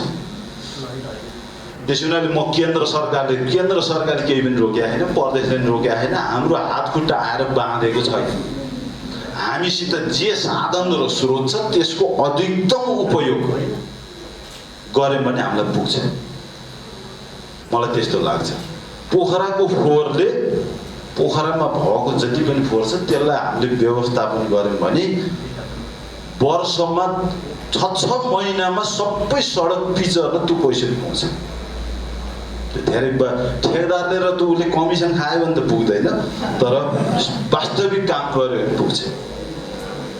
अर्को छ यो टेक्नोलोजीले कतै नेगेटिभ त हुन्न भने टेक्नोलोजी चाहिँ आफैमा मालिक चाहिँ होइन। त्यसलाई मालिक मानेर हिँड्यौँ भने त्यसले डस्छ। त्यो त हाम्रो सहयोगी हो। सहयोगले हामीले नियन्त्रण गर्न सक्नुपर्छ। अझ भन्नु हजुरले अहिले त्यो मलाई इसारा गर्न खोजेको कहीँ ह्याक गरिदिन्छ कि तिमीहरूको चाहिँ यो भन्ने हो कि हो भने हामीसित एकदम सर्टिफाइड ह्याकर छ, इथिकल ह्याकर छ। त्यो इथिकल ह्याकरले दिनमा 3 पटक चेक गर्छ, बिहान दिउँसो बेलुकी, र कोही पस्न खोज्यो भने त्यसलाई वार्निङ दिन्छ उसले, यो कानुन त गलत छ तिमी निस्क्यौ भन्छ। कोही पसिहाल्यो भने त्यसलाई निकालिदिन्छ र हामीलाई इन्फर्म गर्छ, हामी त्यसलाई साइबर क्राइम अन्तर्गत कारवाही अगाडि बढाउँछौँ र त्यसले कुनै पनि उसले गर्न खोजेको बदमासीलाई हामीले रिपेयर गरिहाल्छौँ। हामीसित इथिकल ह्याकरहरूको व्यवस्था एकदम प्रि प्लान छ भने कहीँ कोही केही गर्न सक्दैन। त्योभन्दा माथिको आएर अर्को खोजेर ल्याउँछ। हामीसित रेकर्ड छ, नगरपालिकासित कतिजना हाम्रो वालिङको ह्याकर हुनुहुन्छ सबै छ। अहिले विदेशमा पनि हुनुहुन्छ एकदम इथिकल ह्याकरहरू। उहाँहरू यहाँकोले भेटेन भने हामीले उसलाई बोलाउँछौँ हामीले, र हामी सुरक्षित सेक्युरिटी हाम्रो फर्स्ट प्रायोरिटी हो, त्यसमा हामी चाहिँ विचलित हुँदैनौँ। अर्को चाहिँ यो कृषक र कृषि अनुदानको कुरा हो। अनुदान दिएर, अनुदान भनेको जोगीलाई चाहिँ भिक्षा दिएको हो। अनुदान दिएर यो देशमा केही हुनेवाला छैन। त्यसो हुनाले कुनै कृषकले अनुदान माग्छ भने त्यो ओरिजिनल कृषक चाहिँ होइन, त्यो झोले कृषक हो। झोलामा यति कर तिर, किनभने वास्तविक कृषकले त फारम भर्न पनि जान्दैन। जसले गाउँमा वास्तवमा काम गरेको छ, 200वटा भैँसी पालेको छ, उसले फारम भर्ने उसलाई फुर्सदै छैन। परदेशमा नगरपालिका आउने फुर्सद पनि छैन त्यसलाई। उसलाई त त्यो भैँसी कसरी बिरामी हुन्छ क्या। जो नक्कली हुनुहुन्छ 2-4 पाले जस्तो गर्नुभएको छ, कागज 100वटा छ र ऊ चाहिँ यहाँ मुख्यमन्त्री कहाँ उही धाउँछ अनि फुत्काउँछ, यसो आधा पैसा ल न तँलाई दिन्छु भन्छ र अनुदान फुत्काएर हिँड्छ। अनुदानले केही बन्नेवाला छैन, बरु घरमै गएर हामीले के छ त भन्दा हामीले हाम्रा कृषकलाई कृषिकै स्थलमा बङ्गुर पालेको छ, बङ्गुर पालेको ठाउँमा गएर हामीले फारम भर्छौँ उसलाई राखेर। हाम्रो कर्मचारीले भरिदिन्छ, उसले त जान्दैन नि। जसले भैँसी पालेको छ वहीँ स्थानमा गएर गर्छौँ। अरू तरकारीहरू गरेको फिल्डमा गएर गर्छौँ र उहाँहरूको एप्लिकेसन र हामीलाई चाहिँ यहाँ कर तिरेको कागज चाहिँदैन। उसले उहाँ 2टा पालेको छ, 100वटाको चाहिँ यहाँ कर तिरेको छ, त्यो पैसा पाइन्छ भनेर पैसा पाएन भने न यता कर तिर्छ, कर पनि तिर्दैन, उहाँ बाँकी रहेर बसिरहन्छ अनि आफू बिग्रेर अनि अरबतिर जान्छ। त्यो खालको चाहिँ हामीले चाहिँ यो अनुदान होइन, सहयोग हो, सिडमनी हो। र अर्को हामीले चाहिँ वालिङमा चाहिँ 42वटा ब्याङ्कहरू छ र सहकारी छ। हामीले उहाँहरूलाई नगरपालिकामा बोलाएर तपाईँहरूले नेपाल सरकारले तोकेको 10% कम्पलसरी लगानी गर्नुपर्छ, लगानी गर्नु भने तपाईँहरू उठेर जानुहोस्। सहकारी छ, सहकारीलाई 20% सरकारले चाहिँ प्राथमिकता तोकेको क्षेत्रमा लगानी गर्नुपर्छ र तपाईँहरूले चाहिँ हामीलाई पेस गर्नुहोस्। हाम्रो निरीक्षणमा गल्ती भयो भने तपाईँहरूको सहकारी चाहिँ हामीले बन्द गरिदिन्छ। बन्द गर्ने अधिकार चाहिँ नगरपालिकासित छ। त्यो स्थितिले हामी गएका छौँ र अहिले त्यसमा चाहिँ हाम्रो निगरानी छ। त्यो त्यसमा तलमाथि गऱ्यो र कृषकहरूलाई फाइदा दिएन र चाहिँ यो सहुलियतपूर्ण चाहिँ ऋण प्रवाह गरेन भने हामी कारबाहीको प्रक्रिया अगाडि बढाउँछौँ र जुन ब्याङ्कले गर्दैन त्यो ब्याङ्कले चाहिँ बोरिया विस्तार गरेर हामीले चाहिँ बन्द गरिदिने अवस्था हामी पुग्छौँ। त्यो गरिएन भने काम पनि लाग्दैन। जनताकै पैसा उठाएर अनि कार किन्नमा 9%, कृषकलाई 14%। अहिलेको हालत यो हो। त्यसैले यो कुरालाई बन्द गर्छ। अर्को छ यो बालबालिका सम्बन्धी। बालबालिका सम्बन्धी हाम्रो 6वटा इन्डिकेटरहरू छन्। मैले यता छुट्टै बालबालिका किनभने हाम्रो यो प्लानभन्दा बाहिर हामी 1 पैसा दिँदैन।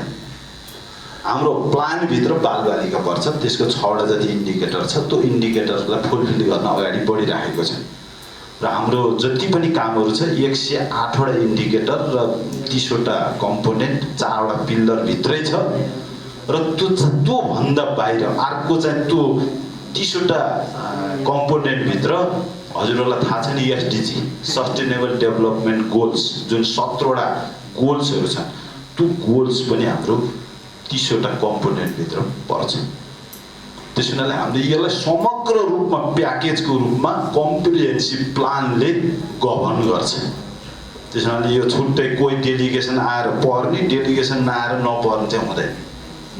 हामीले त्यो डेलिगेसन पनि हेर्दैनौँ किनभने सुन्छौँ कुरा उहाँहरूको बुझ्छौँ तर प्लानिङभित्र छ र मलाई लाग्छ प्लानिङभन्दा बाहिरको चाहिँ उहाँले अब थप गर्नुपर्ने केही पनि छ जस्तो मलाई लाग्दैन। त्यसले सबै चाहिँ समेटेर सामूहिक रूपमा स्मार्ट सिटी भनेकै समग्र विकास हो। एक चिजको विकासले हुँदैन, सडक मात्रै चिल्लो बनाएर हुँदैन, आइटी मात्रै भएर पनि हुँदैन। यसका जति पनि कम्पोनेन्टहरू छन् 108वटा इन्डिकेटरले गभर्न गर्नुपर्छ, 30वटा कम्पोनेन्टले गर्नुपर्छ र 4वटा पिल्लरभित्र रहेर गर्नुपर्छ। त्यो भित्र चाहिँ हाम्रो सबै समेटिन्छ। त्यसैले बच्चाको चाहिँ समुचित डेभलपलाई बच्चा मात्रै होइन, जस्तो भिन्न क्षमताहरू हुनुहुन्छ, महिला हुनुहुन्छ, जातिहरू हुनुहुन्छ, जनजातिहरू हुनुहुन्छ, यी सबै वर्ष यही प्लानिङ अन्तर्गत हामीसित 11वटा होमस्टे मध्ये एउटा होमस्टे यस्तो छ जहाँ दलित र नदलित सामूहिक होमस्टेहरू पनि छ। त्यो पनि हाम्रो प्लानिङ अन्तर्गत हो। किनभने त्यो चाहिँ जातिको बिचमा 21औं शताब्दीमा एउटा कुकुरलाई कहाँ लिएर भात खान्छ, एउटा मान्छेसित छोइन्छ भन्छ। त्यो मानसिकतालाई चेन्ज गर्नको लागि त्यो रोइरह्यो भने हामी कसरी स्मार्ट हुन सक्छ? त्यसमा सोच हो, सोचलाई चेन्ज गर्नुपर्छ र त्यो चेन्ज गर्ने हरेक एक्टिभिटीमा हामी अगाडि बढेका छौँ। अर्को छ पिङ्क। किन पिङ्क भन्दा pink colour is harmony, colour of harmony, colour of energy, colour of dynamism. त्यही भएर हाम्रो pink walling is a pink city. हामीसित डाइनामिजम हुनु पऱ्यो, चलायमान हुनु पऱ्यो, इनर्जी हुनु पऱ्यो र हार्मोनी हुनु पऱ्यो। हामी बाहिरकोबाट आएकोलाई हरेकलाई स्वागत गर्ने हुनु पऱ्यो र लभ इच अदर र नगरभित्र चाहिँ एउटा प्रेमको वातावरण होस्, भावना विकसित होस्, लभली भावना चाहिँ डेभलप होस्। यसलाई चाहिँ हाम्रो पिङ्क कलरले चाहिँ नेतृत्व गर्छ। अर्को राख्नुमा चाहिँ धुलो सडक भत्का छ। हाम्रो पुरानो प्री प्लान हो, 2 वर्ष हामी भत्काउँछौँ जम्मै। घरहरू भत्काएका छौँ, बाटा मिचेका घरहरू भत्काएका छौँ, सडकका घुम्टीहरू काटेका छौँ। एउटा घुम्टीले 5वटा 10वटा हाम्रा नागरिकहरू मारिसक्यो एक्सटेन्ड भएर। हामीले सरकारसित गएर सडक विभागमा वास्ता गरेर हामी आफै काट्यौँ। काट्दा धुलो हो, माटोको थियो, माटो सायद माटोबाटै धुलो उठ्छ। अहिले त्यो धुलोहरू लगभग सकिसकेका छ। हजुरहरूले सुन्नुभएको छ काठमाडौँमा एउटा ब्रुमर किनेको छ 1,90,00,000। सुन्नुभएको छ? हामीले पनि ब्रुमर ल्याएका छौँ 2 लाख। त्यो ब्रुमर काम एउटै हो, त्यो ब्रुमर आफै गाडी छ। हाम्रो ब्रुमरलाई ट्र्याक्टरले तान्छ, फरक यति हो, तर सफा गर्ने एउटै हो। अब हाम्रो काटेर अन्तिम अवस्था आएको छ। 1 हप्ताभित्र हाम्रो सम्पूर्ण कटिङ सिद्धिन्छ, बाटोहरू सम्माउँछौँ र त्यो ब्रुमर प्रयोग गरेर धुलो रहित चाहिँ हामी बनाउँछौँ। 1 हप्तापछि सायद काम हुन्छ होला। हामीले ब्रुमरहरू सबै इन्डियाबाट हामीले अहमदाबादबाट किनेर ल्याएका छौँ। त्यसैले हामीले यहीँ डाइरेक्ट नकिनेर यता किनेको भए चाहिँ त्यसको 6 लाख जति पर्थ्यो। त्यहाँबाट डाइरेक्ट ल्यायो, 1% भन्सार हुन्छ, 2 लाख समथिङमा चाहिँ त्यो आयो।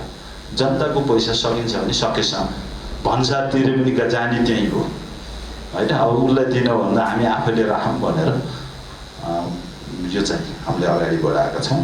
र यसको साथसाथमा हामीसित यो होमस्टेहरूको छ, अनि हामीसित वन्डरफुल वालिङ छ, प्याकेज छ। हजुरहरूलाई भ्रमणको लागि, टुरिज्म डेभलपको लागि, साहसिक गेमको लागि हामीसित 102 किलोमिटरको अन्तर्राष्ट्रिय साइक्लिङ सडक छ, जहाँ अन्तर्राष्ट्रिय गेम भइसकेको छ। हजुरहरू साइकलको पारखी हुनुहुन्छ भने वालिङ आउनु होला। बिचबिचमा होमस्टेमा बस्दै 102 किलोमिटरको साइक्लिङ गर्न सक्नुहुन्छ। बर्खामा ऱ्याफ्टिङ हुन्छ, क्यानोइङहरू छ, काइकिङहरू छन् र प्याराग्लाइडिङको अगाडि बढेको छ। त्यसमा चाहिँ पाइलटिङ कोर्स पनि सर्टिफिकेट सहितको पाइलटिङ कोर्सहरू छ। र यसको साथसाथमा हामीसित अब स्पोर्ट्स काउन्सिल हामीले चाहिँ त्यसलाई चाहिँ हामीले academy Waling academy of sports भनेका छौँ। योभन्दा अगाडि के भयो त भन्दा भलिबलमा राष्ट्रिय खेल खेल्ने, फुटबलमा खेल्ने, तर सर्टिफिकेट नहुने। अहिले हामीले चाहिँ 12 कक्षा खेलकुदमा मात्रै उहाँहरूले 12 कक्षाको सर्टिफिकेटसम्म दिने त्यो एकाडेमी खोल्दैछौँ, जसले गर्दा उहाँहरू विदेशमा गएर भलिबलमा उहाँहरू बिए पढ्न पाउनुहुन्छ, एमए पढ्न पाउनुहुन्छ। अहिलेसम्म छैन त्यो नेपालमा व्यवस्था, त्यो हामीले सुरु गरेका छौँ र प्रत्येक खेलाडीहरू र हजुरहरूलाई गर्वको साथ भन्न मन लाग्छ, वालिङ नगरपालिकाबाट अहिले राष्ट्रिय महिला टिममा 8 जना वालिङको नानीहरू चाहिँ राष्ट्रिय महिला फुटबलबाट प्रतिनिधित्व गर्नुहुन्छ। 6 जना भाइहरू चाहिँ राष्ट्रिय पुरुष भनौँ न, अब चाहिँ राष्ट्रिय टिम फुटबलको राष्ट्रिय टिममा प्रतिनिधित्व गर्नुहुन्छ। करिब 45 जना वालिङको भाइहरू र बहिनीहरू ए क्लब र ए डिभिजन र बी डिभिजनबाट प्रोफेसनल खेलहरू खेल्नुहुन्छ, जसले गर्दा खेलकुदको प्रचुर सम्भावनाहरू अगाडि बढेका छन्। शिक्षाको क्षेत्रमा त्यस्तै हामीसित 101वटा स्कुलहरू छन्, त्यसमध्ये 6वटा स्कुललाई मर्ज गऱ्यौँ र अब नयाँ तरिकाबाट एजुकेसनलाई एकदम ड्रास्टिक चेन्ज गर्ने गरेर सस्तोमा तर आधुनिक तरिकाबाट पढाउने गरेर हामी अगाडि बढेका छौँ र समग्रमा हाम्रो जुन कम्पोनेन्ट इन्डिकेटर र पिलर यसले गभर्न गरेको छ र हामी आफूले मैले के बोलेँ त्योभन्दा पनि हाम्रो प्लानिङले के बोल्छ, हाम्रो डेस्टिनेसन कहाँ हो, हामी अब आगामी 9 वर्षमा हामी लगभग स्मार्ट सिटीको बिन्दुमा पुग्छौँ र वालिङ नगरपालिकालाई स्मार्ट वालिङ भनेर घोषणा गर्छौँ। हाम्रो बेसिक स्मार्ट सिटीलाई आवश्यक पर्ने जति हाम्रा इन्डिकेटरले बोलेको छ बेसिक निड्सहरू त्यो 9 वर्षभित्रमा 100% चाहिँ फुलफिल हुन्छ।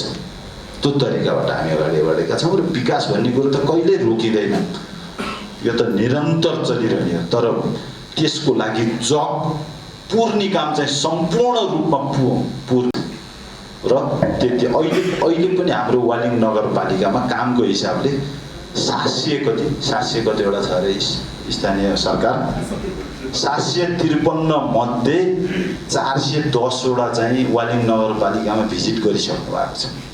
त्यसले टुरिज्मको पनि डेभलप गरेको छ। यो अझै आउने क्रम छ, त्यसो भने यो राम्रै भएको छ। यसमा चाहिँ हाम्रो टिम वालिङ नगरपालिकामा राजनीति 0 छ। हामी राजनीतिक मतभेद इस्यु वाइजमा हाम्रो छलफल हुन्छ, तर कुनै पनि राजनीतिक रूपमा पनि आउँदैन। यो एउटा खुसीको कुरा हो। हामी सबै दल छौँ तर सबले विकासमै छलफल हुन्छ। हामी भेट भइयो भने विकाससितै कुरा हुन्छ, दलसित कुरा हुन्छ। दल भनेको साधन हो, राजनीतिक दल भनेको साधन हो, साध्य भनेको देशको विकास हो। यो कुरो सोच्यौँ भने हामी अगाडि बढ्छौँ। अहिले त केही नेताहरूमा, केन्द्रीय नेताहरूमा उहाँहरूको साधन देश भएको छ, साध्य राजनीतिक दल भएको छ, उल्टो भएको छ। त्यसैले राजनीतिक पार्टीलाई साधन र साध्य देशलाई मान्यो भने सम्पूर्ण समस्याको समाधान हुन्छ, मलाई त्यस्तो लाग्छ। धन्यवाद। किशोर सरलाई कि 2-3वटा प्रश्नहरू इन्टिग्रेट गर्न सोच्दैछु। खास वालिङ नगरको मेयरलाई छोडेर तर अहिले पनि आफ्नो कयौँ काममध्ये एकटिआईका मात्र प्रोफेसनल काम गर्नुहुन्छ, देशैभरिका जनप्रतिनिधिहरूसँग भेट पनि हुन्छ, ट्रेनिङहरूमा यताउता। यो जनताको जुन लेभलको अपेक्षा छ नि, स्थानीय सरकार यस्तो गर्दै हुन्थ्यो, यो गर्दै हुन्थ्यो भन्ने, र त्यो ब्युरोक्रेसी र जनप्रतिनिधिहरूको इफिसियन्सी र जनताको त्यो चाहना बिचको कतिको ग्याप भेटाउनुहुन्छ या होइन, यही लेभलबाट गयो भने त्यो मिट गर्न सकिन्छ भन्ने छ या यसमा गुणात्मक फड्को मार्नुपर्ने देख्नुहुन्छ? वालिङ नगरलाई छोडेर किन कुरा गऱ्यो भने उहाँ चाहिँ एक्सेप्सन केस गर्नको लागि। यो बिचमा मैले धेरै करिब 50-55वटा नगरपालिकाका मेयर, उपमेयर, कार्यकारीहरूलाई त्यो विभिन्न तालिमहरू दिने मैले मौका पाएँ र उहाँसँग भेटघाट पनि भयो। मलाई ज्यादै खुसी केमा लाग्छ भन्दाखेरि अधिकांश स्थानीय सरकारहरूमा उहाँहरू चाहिँ केही गरौँ भन्ने भावना राख्नुहुन्छ। जस्तो वालिङको मेयर साहबले कति कुराहरू, नयाँ कुराहरू, इनोभेटिभ कुराहरू गर्नुभएको छ, त्यस्तै गरिकन ती नगरपालिकाले त्यस्तो इनोभेटिभ निर्णयहरू पनि गर्नुभएको छ। हामी 1 नम्बर प्रदेशमा पनि त्यस्ता देखेका छौँ। 7 नम्बर अहिलेको चाहिँ सुदूरपश्चिममा पनि देखेका छौँ। त्यस कारणले विभिन्न किसिमका इनोभेटिभ प्याकेज प्रोग्रामहरू उहाँले ल्याउनु भएको छ, नल्याएको होइन। तर के छ भन्दाखेरि उहाँहरू चाहिँ अधिकांशमा उहाँहरू कतिपय राजनीतिक खिचातानीमा अल्मलिनु भएको छ। उहाँको जुन एनर्जी हो त्यो एनर्जी कतिपय खिचातानीमा पनि खर्च भएको छ। तर त्यति हुँदाहुँदै पनि स्थानीय तहका अहिलेका चाहिँ प्रमुखहरू उपप्रमुखहरूले जुन काम गर्नु म एकदमै खुसी छु। र मलाई के लाग्छ भन्दाखेरि यसरी चाहिँ हामी चाहिँ अब आगामी यो एक टर्म अहिलेको चाहिँ जुन स्थानीय सरकारले एक टर्म जो पुरा गरेपछि हामी देशभरिमा त्यस्ता धेरै नगरपालिकाहरू गाउँपालिका देख्नेछौँ जसले साँच्चीकै त्यहाँका मानिसको जीवनमा परिवर्तन ल्याएको। कसैले कृषिबाट परिवर्तन ल्याउनु होला, कसैले उद्योगबाट ल्याउनु होला, कसैले रोजगारीबाट ल्याउनु होला, कसैले चाहिँ उपलब्ध साधन र स्रोतको चाहिँ प्रयोगबाट ल्याउनु होला। विभिन्न तरिकाहरू चाहिँ हुन सक्छन्, तर त्यो चाहिँ भएको छ। जुन हामी केन्द्र र प्रदेश सरकारमा अनेक किसिमका खिचातानी देख्छौँ, त्यो खिचातानी स्थानीय सरकारमा कम छ। अहिले हामीले विशेष गरी चाहिँ सार्वजनिक यो खरिद ठेक्का पट्टालाई कसरी व्यवस्थित गर्ने, अधिकांश स्थानीय तहमा उहाँ मेयरहरू उहाँहरूलाई डरै के छ भने भोलि अख्तियारले चाहिँ तान्देला, हामी त राम्रो नियतले काम गर्दा गर्दै पनि कहाँ हामी चाहिँ फसिएला के होला भन्ने डर पनि छ। उहाँहरूलाई कसरी व्यवस्थित रूपमा सार्वजनिक खरिद कार्य कसरी गर्ने, भवन निर्माण मापदण्डलाई कसरी व्यवस्थित रूपमा लागू गर्ने र सहरी विकास योजना साँच्चीकै नागरिक मैत्री सहरी विकास योजना कसरी बनाउने भन्ने बारेमा हामीले चाहिँ हाम्रो जो अनुभव छ, नेपालमै काम गरेका हाम्रो अनुभवहरू छन्, त्यो अनुभवको आधारमा उहाँहरूलाई हामीले चाहिँ केही कुराहरू सेयर गरेका छौँ। त्यसका रिजल्ट चाहिँ अब त्यो चाँडै नै आउँछ। एउटा प्रश्न त्यो। अर्को इफिसियन्सी भन्ने कुरा के हुन्छ भने इफिसियन्सी यो तुरुन्तै आउँदैन। झन्डै 15-16 वर्षसम्म स्थानीय सरकार अथवा जनप्रतिनिधि विहीन भएको अवस्था, अस्तव्यस्त भएको अवस्था थियो। त्यहाँ भएका डेटा इन्फर्मेसनहरू सबै हराएको अवस्था चाहिँ थियो। नागरिकको एउटा विश्वासै गुमेको अवस्था थियो। त्यो गुमेको विश्वासलाई, त्यो अव्यवस्थित जुन कार्यालयलाई व्यवस्थित गर्नुमा उहाँहरूलाई केही समय त लाग्छ नि। त्यस कारणले मैले भनेको छु कि यो 5 वर्ष पहिलो यो 5 वर्ष चाहिँ यसलाई व्यवस्थित गर्ने हो। यसमा हामी धेरै इफिसियन्सी हामी नखोजौँ, धेरै चाहिँ चुस्तफुर्त स्फूर्त सेवा पनि हामी नखोजौँ। तर अर्को जब टर्म आउँछ, अर्को चुनावपछि चाहिँ जुन हुन्छ त्यसपछि हामीले इफिसियन्सी हामीले खोज्दै जाने हो। त्यस कारणले अहिले उहाँहरू चाहिँ किसिमले स्ट्रगल गर्दै हुनुहुन्छ, धेरै कुराहरू व्यवस्थित गर्दै हुनुहुन्छ। त्यो व्यवस्थापन चाहिँ अहिले त्यति इफिसियन्सी चाहिँ अहिले आउँदैन। त्यसलाई प्रपर अर्डरमा ल्याउने कुरा मात्रै अहिले चाहिँ हुनसक्छ। अरू केही अडियन्सबाट केही प्रश्न यो कुरा मलाई त्यो उहाँको भनाइमा यी कुराहरू उहाँसँग भेट पनि हो, र अडियन्स भएको हुनाले केही इम्पोर्टेन्ट कुराहरू मलाई भन्न मन लागेको छ। यसमा चाहिँ स्मार्टनेसको कुरा गर्दाखेरि मैले नोट गरेको छु। किन उहाँले मेयर साहबले बाँदर धपाउने जुन कुरा गर्नुभयो, अब स्मार्टनेस चाहिँ बाँदर धपाउनु चाहिँ स्मार्टनेस होइन, त्यसलाई स्मार्ट मान्न सकिँदैन। बाँदर धपाउने त परापूर्वकालदेखि चलिआएकै छ। बाँदर त हाम्रो पुर्खा भनिन्छ। स्मार्टनेस कहाँ हुन्छ? त्यो बाँदरलाई कसरी तालिम गर्ने, त्यसलाई बाँदरलाई कसरी ट्रेन गर्यो, त्यो बाँदरले चाहिँ हाम्रो गाई बस्तु हेरिदियोस्, बाख्रा भेडा चराइदियोस्, त्यसले हाम्रो चाहिँ त्यहाँ चाहिँ के अरे बाली उखालिदियोस्, त्यसले अहिले चाहिँ जुन किसिमको छ नि त्यो बाँदरलाई तालिम दिएर अरू यहाँ कुनै विज्ञहरू हुनुहुन्छ भने छैनन्, विज्ञहरू मगाउँ र हाम्रा बाँदरहरू नेपाली बाँदरहरूलाई चाहिँ तालिम यो स्मार्टनेस हो। म मेयर साहबलाई सुझाव दिन्छु, यो पनि एउटा स्मार्ट सिटीको एउटा उसमा इन्डिकेटरमा अथवा कम्पोनेन्टमा राख्नुहोस् र वालिङले बाँदर धपाएर बाँदरलाई तालिम दियो भन्ने कुरा म सुन्न पाऊँ। अहिले धेरै नगरपालिकाहरू बाँदर धपाउने प्रोजेक्टै छ, अहिले आयोजनै सञ्चालन गरेको छ। तर भएको के छ भन्दाखेरि 4 खुट्टे बाँदरलाई धपाउने जुन आयोजनाबाट आएको पैसाले 2 खुट्टेहरूको चाहिँ पछि पोषण भइरहेछ। बाँदर धपाउने नाममा 2 खुट्टेहरू मोटाइरहेको छ। होइन, अब हामी बाँदरलाई तालिम दिउँ, एउटा कुरा। दोस्रो कुरा, एकजना कृषक साथी यहाँ आउनुभएको रहेछ, स्मार्ट एग्रिकल्चर भन्छन्, स्मार्ट कृषि प्रणाली भन्छन्। त्यो भने के भने अब चाहिँ खेती गर्नलाई खेतबारी किनिरहनु पर्छ, खेतबारी चाहिँदैन हो। अहिले घरका तलामा जसरी तलामा मान्छे बस्छन्, त्यसै गरी तलामा चाहिँ खेत बनाउने, तलामा बारी बनाउने प्रविधि अहिले आइसकेको छ। त्यस कारणले धेरै ठुलो जमिन चाहिँदैन हो, थोरै जमिनमा तलामा चाहिँ खेती गर्ने, घरभित्रै खेती गर्ने प्रविधि अहिले सुरु भयो। नेपालमा नै सुरु अलिअलि भएको छ, त्यसमा हामी गर्न सक्छौँ। अर्को कुरा, हामीले परम्परागत रूपमा सोचेको चाहिँ खेती गर्नलाई माटै चाहिन्छ, जमिनै चाहिन्छ, यति मुरी माटो उति मुरी माटो भनेर हाम्रो चाहिँ हजुरबुवाले भन्नुहुन्थ्यो। अब माटो बिना नै खेती गर्न सकिन्छ। पानी मात्रै भएको ठाउँमा हाइड्रोपोनिक्स भन्छ त्यसलाई, पानी मात्रै भए बिना माटो चाहिँ त्यहाँ खेती गर्न सकिन्छ, एकदम राम्रो उत्पादन गर्न त्यो सकिन्छ। र प्रविधि भने मेरो साहबले भन्नुभयो, प्रविधि हाम्रो त एउटा चाहिँ technology should be a servant भनिन्छ, मास्टर होइन।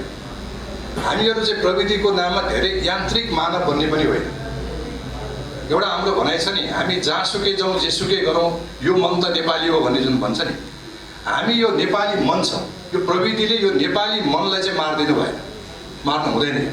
त्यस कारणले यो नेपाली मन, यो नेपालीपन जुन छ र हरेक काम गर्ने हाम्रो नेपाली एउटा शैली छ, Nepali way of doing things भन्ने छ, त्यो चिजलाई चाहिँ हामीले जगेर्ना गर्नुपर्छ, त्यसलाई अझ बढावा दिनुपर्छ र प्रविधिलाई चाहिँ हाम्रो एउटा चाहिँ साधनको रूपमा, एउटा चाहिँ अब सर्भेन्टको रूपमा, हाम्रो सहयोगीको रूपमा प्रयोग त बेसिकली चाहिँ यो हाम्रो ह्युम्यानिटी, मानवपन, यो नेपालीपन जुन छ त्यसलाई चाहिँ हामीले कायम गर्नुपर्छ। स्मार्ट सिटीमा पनि हाम्रो स्मार्ट चाहिँ नागरिक भनेको हामी शुद्ध नेपाली मन भएका नागरिक, देशलाई माया गर्ने नागरिक हुनुपर्छ। धन्यवाद।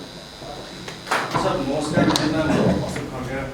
मेरो सबको कुरा सुनिराख्दाखेरि मेरो सबलाई के क्वेसन सोध्यो होला भनेर गुगलमा सर्च गरिरहेको थिएँ, बलिङ गरेको ठ्याक्क के भेट्यो भने स्मार्ट मेयर साहबलाई ठगिएछ। कसले भन्दाखेरि माइकल कोबोल्ट, खाने होला। माइकल कोबोल्टले फायर ट्रक ल्याउँछु भनेर नेपाल टुरिज्म बोर्डसँग पनि 1 करोडको उसको सम्झौता छ, अहिलेसम्म ल्याएको छैन। अनि यसो हेरेको मेयर साहबलाई पनि 20 लाख रुपियाँ ठगी भइसकेको रहेछ है। अब उसले फायर ट्रक त पक्कै पनि ल्याउँदैन, त्यो सबैलाई थाहा भएको कुरा हो। अब न्युज पढेको मेयर साहबले उसलाई केस पनि गर्छु भन्नुभएको रहेछ। अब त्यसको त्यो कहाँसम्म गयो त्यो स्ट्याटस पनि बताइदिनु होला। अर्को क्वेसन के भने अब यस्तो ट्यालेन्टेड मेयर पनि हाम्रो कन्ट्रीमा हुँदो रहेछ होइन। मलाई सोध्नु मन लागेको एउटा मात्र क्वेसन के हो भने मेयर साहबको एजुकेसन लेभल पनि भनिदिनुहोस् न।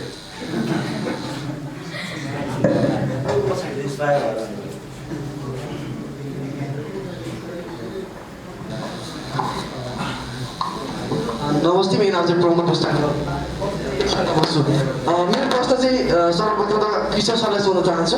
सबैले फर्स्ट उहाँले भन्नुभएको थियो कि देशमा जनताहरू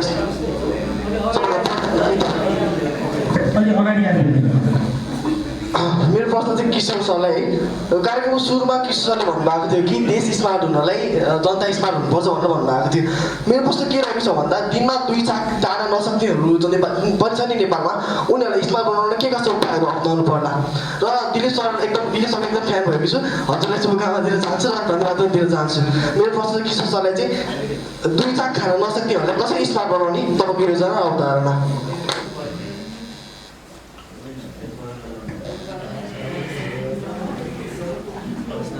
नमस्ते, म महेन्द्र पौडेल।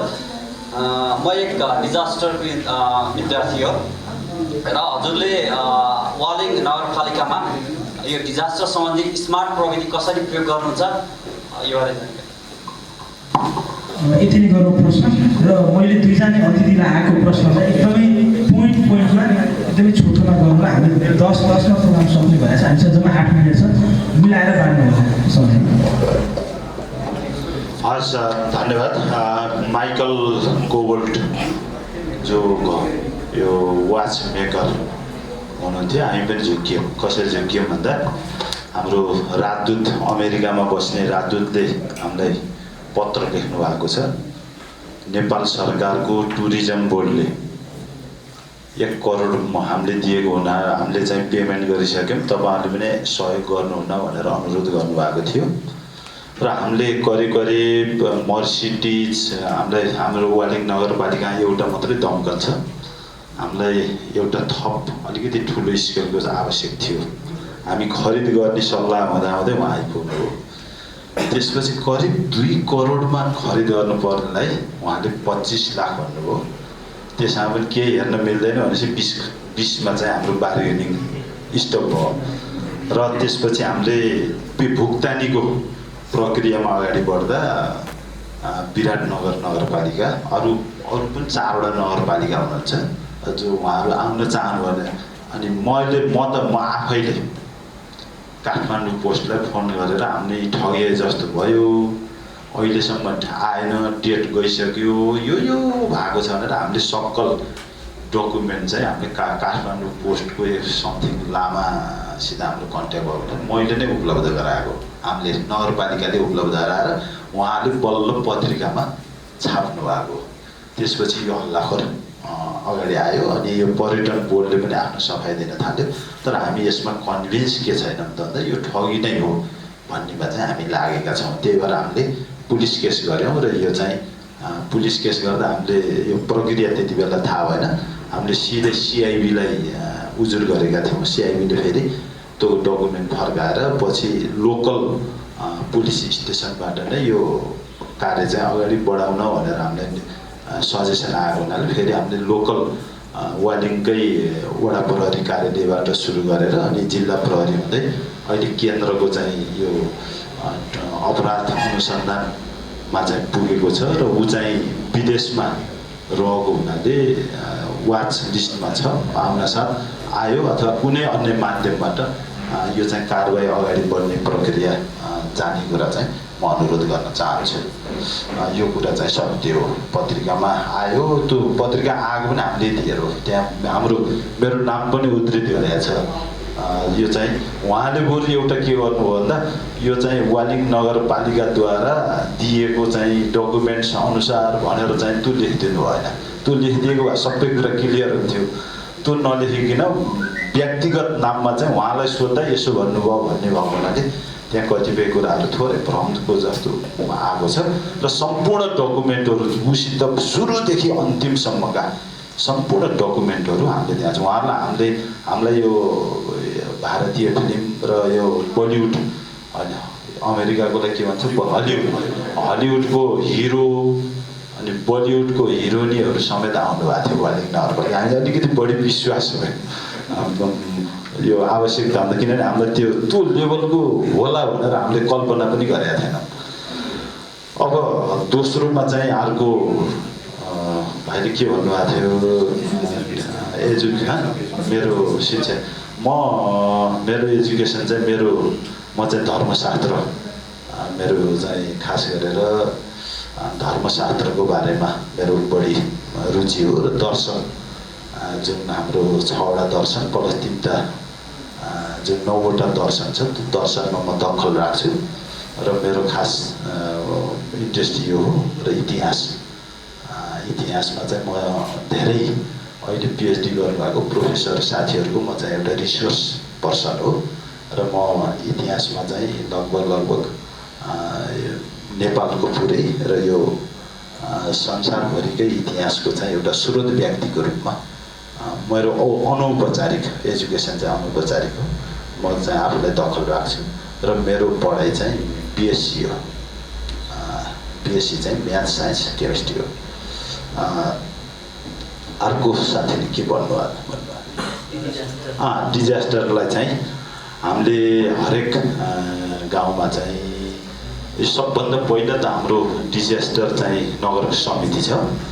त्यो नगर समितिले चाहिँ हाम्रो इन्डिकेटर अनुसार नगरपालिकाको 14वटा वार्डको 301 गाउँलाई चाहिँ हामीले रिस्क एनालाइसिस गरेका छौँ। कुन ठाउँमा कुन खालको रिस्क छ अनि त्यही अनुसारको त्यो टोलमा चाहिँ हामीले एउटा टिम बनाएका छौँ र उहाँहरूलाई ट्रेनिङ गराएका छौँ र नगरपालिकासित सम्पूर्ण त्यसलाई चाहिँ फेस गर्ने सामानहरू त्यो हाम्रो यो विपद व्यवस्थापन केन्द्रीय समितिले चाहिँ प्रिस्क्राइब गरेका सम्पूर्ण सामानहरू खरिद गरेका छौँ। हामीले त्यसमा ड्रोनहरू पनि प्रयोग गर्छौँ र अर्को चाहिँ हामीले के गर्छौँ त भन्दा एसएमएस यो गुगललाई चाहिँ हामीले प्रयोग गरेर कुनै ठाउँमा पहिरो गयो भने कुन मान्छेको कुन ठाउँको कुन मान्छेको मोबाइलमा चाहिँ एसएमएस आउने भन्ने किसिमको त्यो प्लान चाहिँ हाम्रो अगाडि बढेर त्यो खालको एप्लिकेसन चाहिँ प्रयोग गरेका छौँ र त्यसले बाटोहरूमा पहिरो जाने ठुलो पानी आयो भने र रिस्क बढ्यो भने भूकम्पहरू गयो भने हाम्रो चाहिँ केही साथीहरूको चाहिँ मोबाइलमा चाहिँ स्वत चाहिँ यो गुगलको चाहिँ सहयोगबाट त्यो एप्लिकेसनबाट हामीलाई इन्फर्मेसन आउने त्यो कार्यक्रम त्यो चाहिँ हाम्रो नगरपालिकाभित्र छ र त्यसलाई हामीले चाहिँ यो हाई टेक्नोलोजी नै भन्नु पर्यो।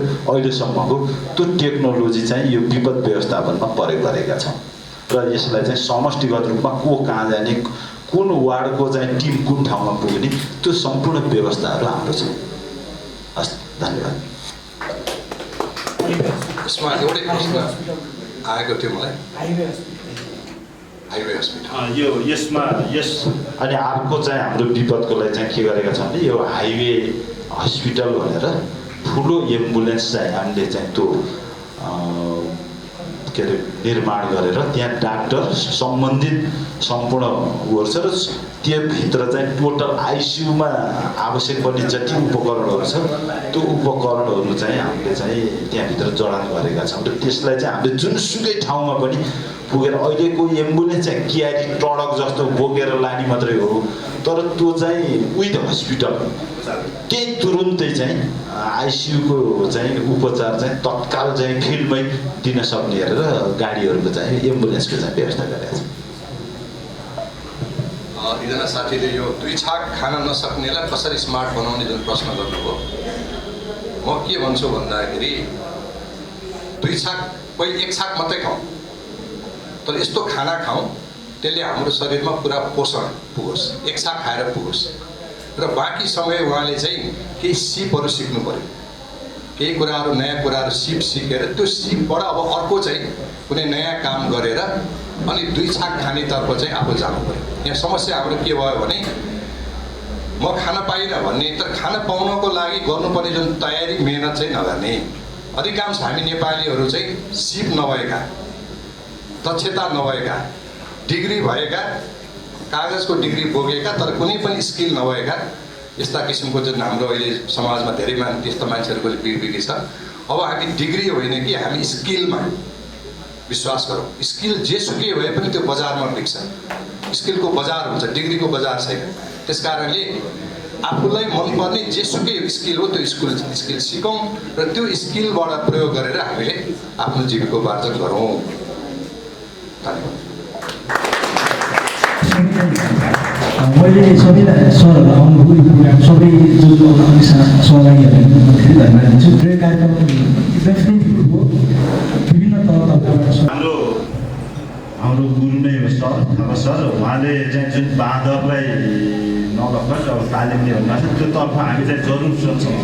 यसलाई चाहिँ हामी अगाडि बढाउँ।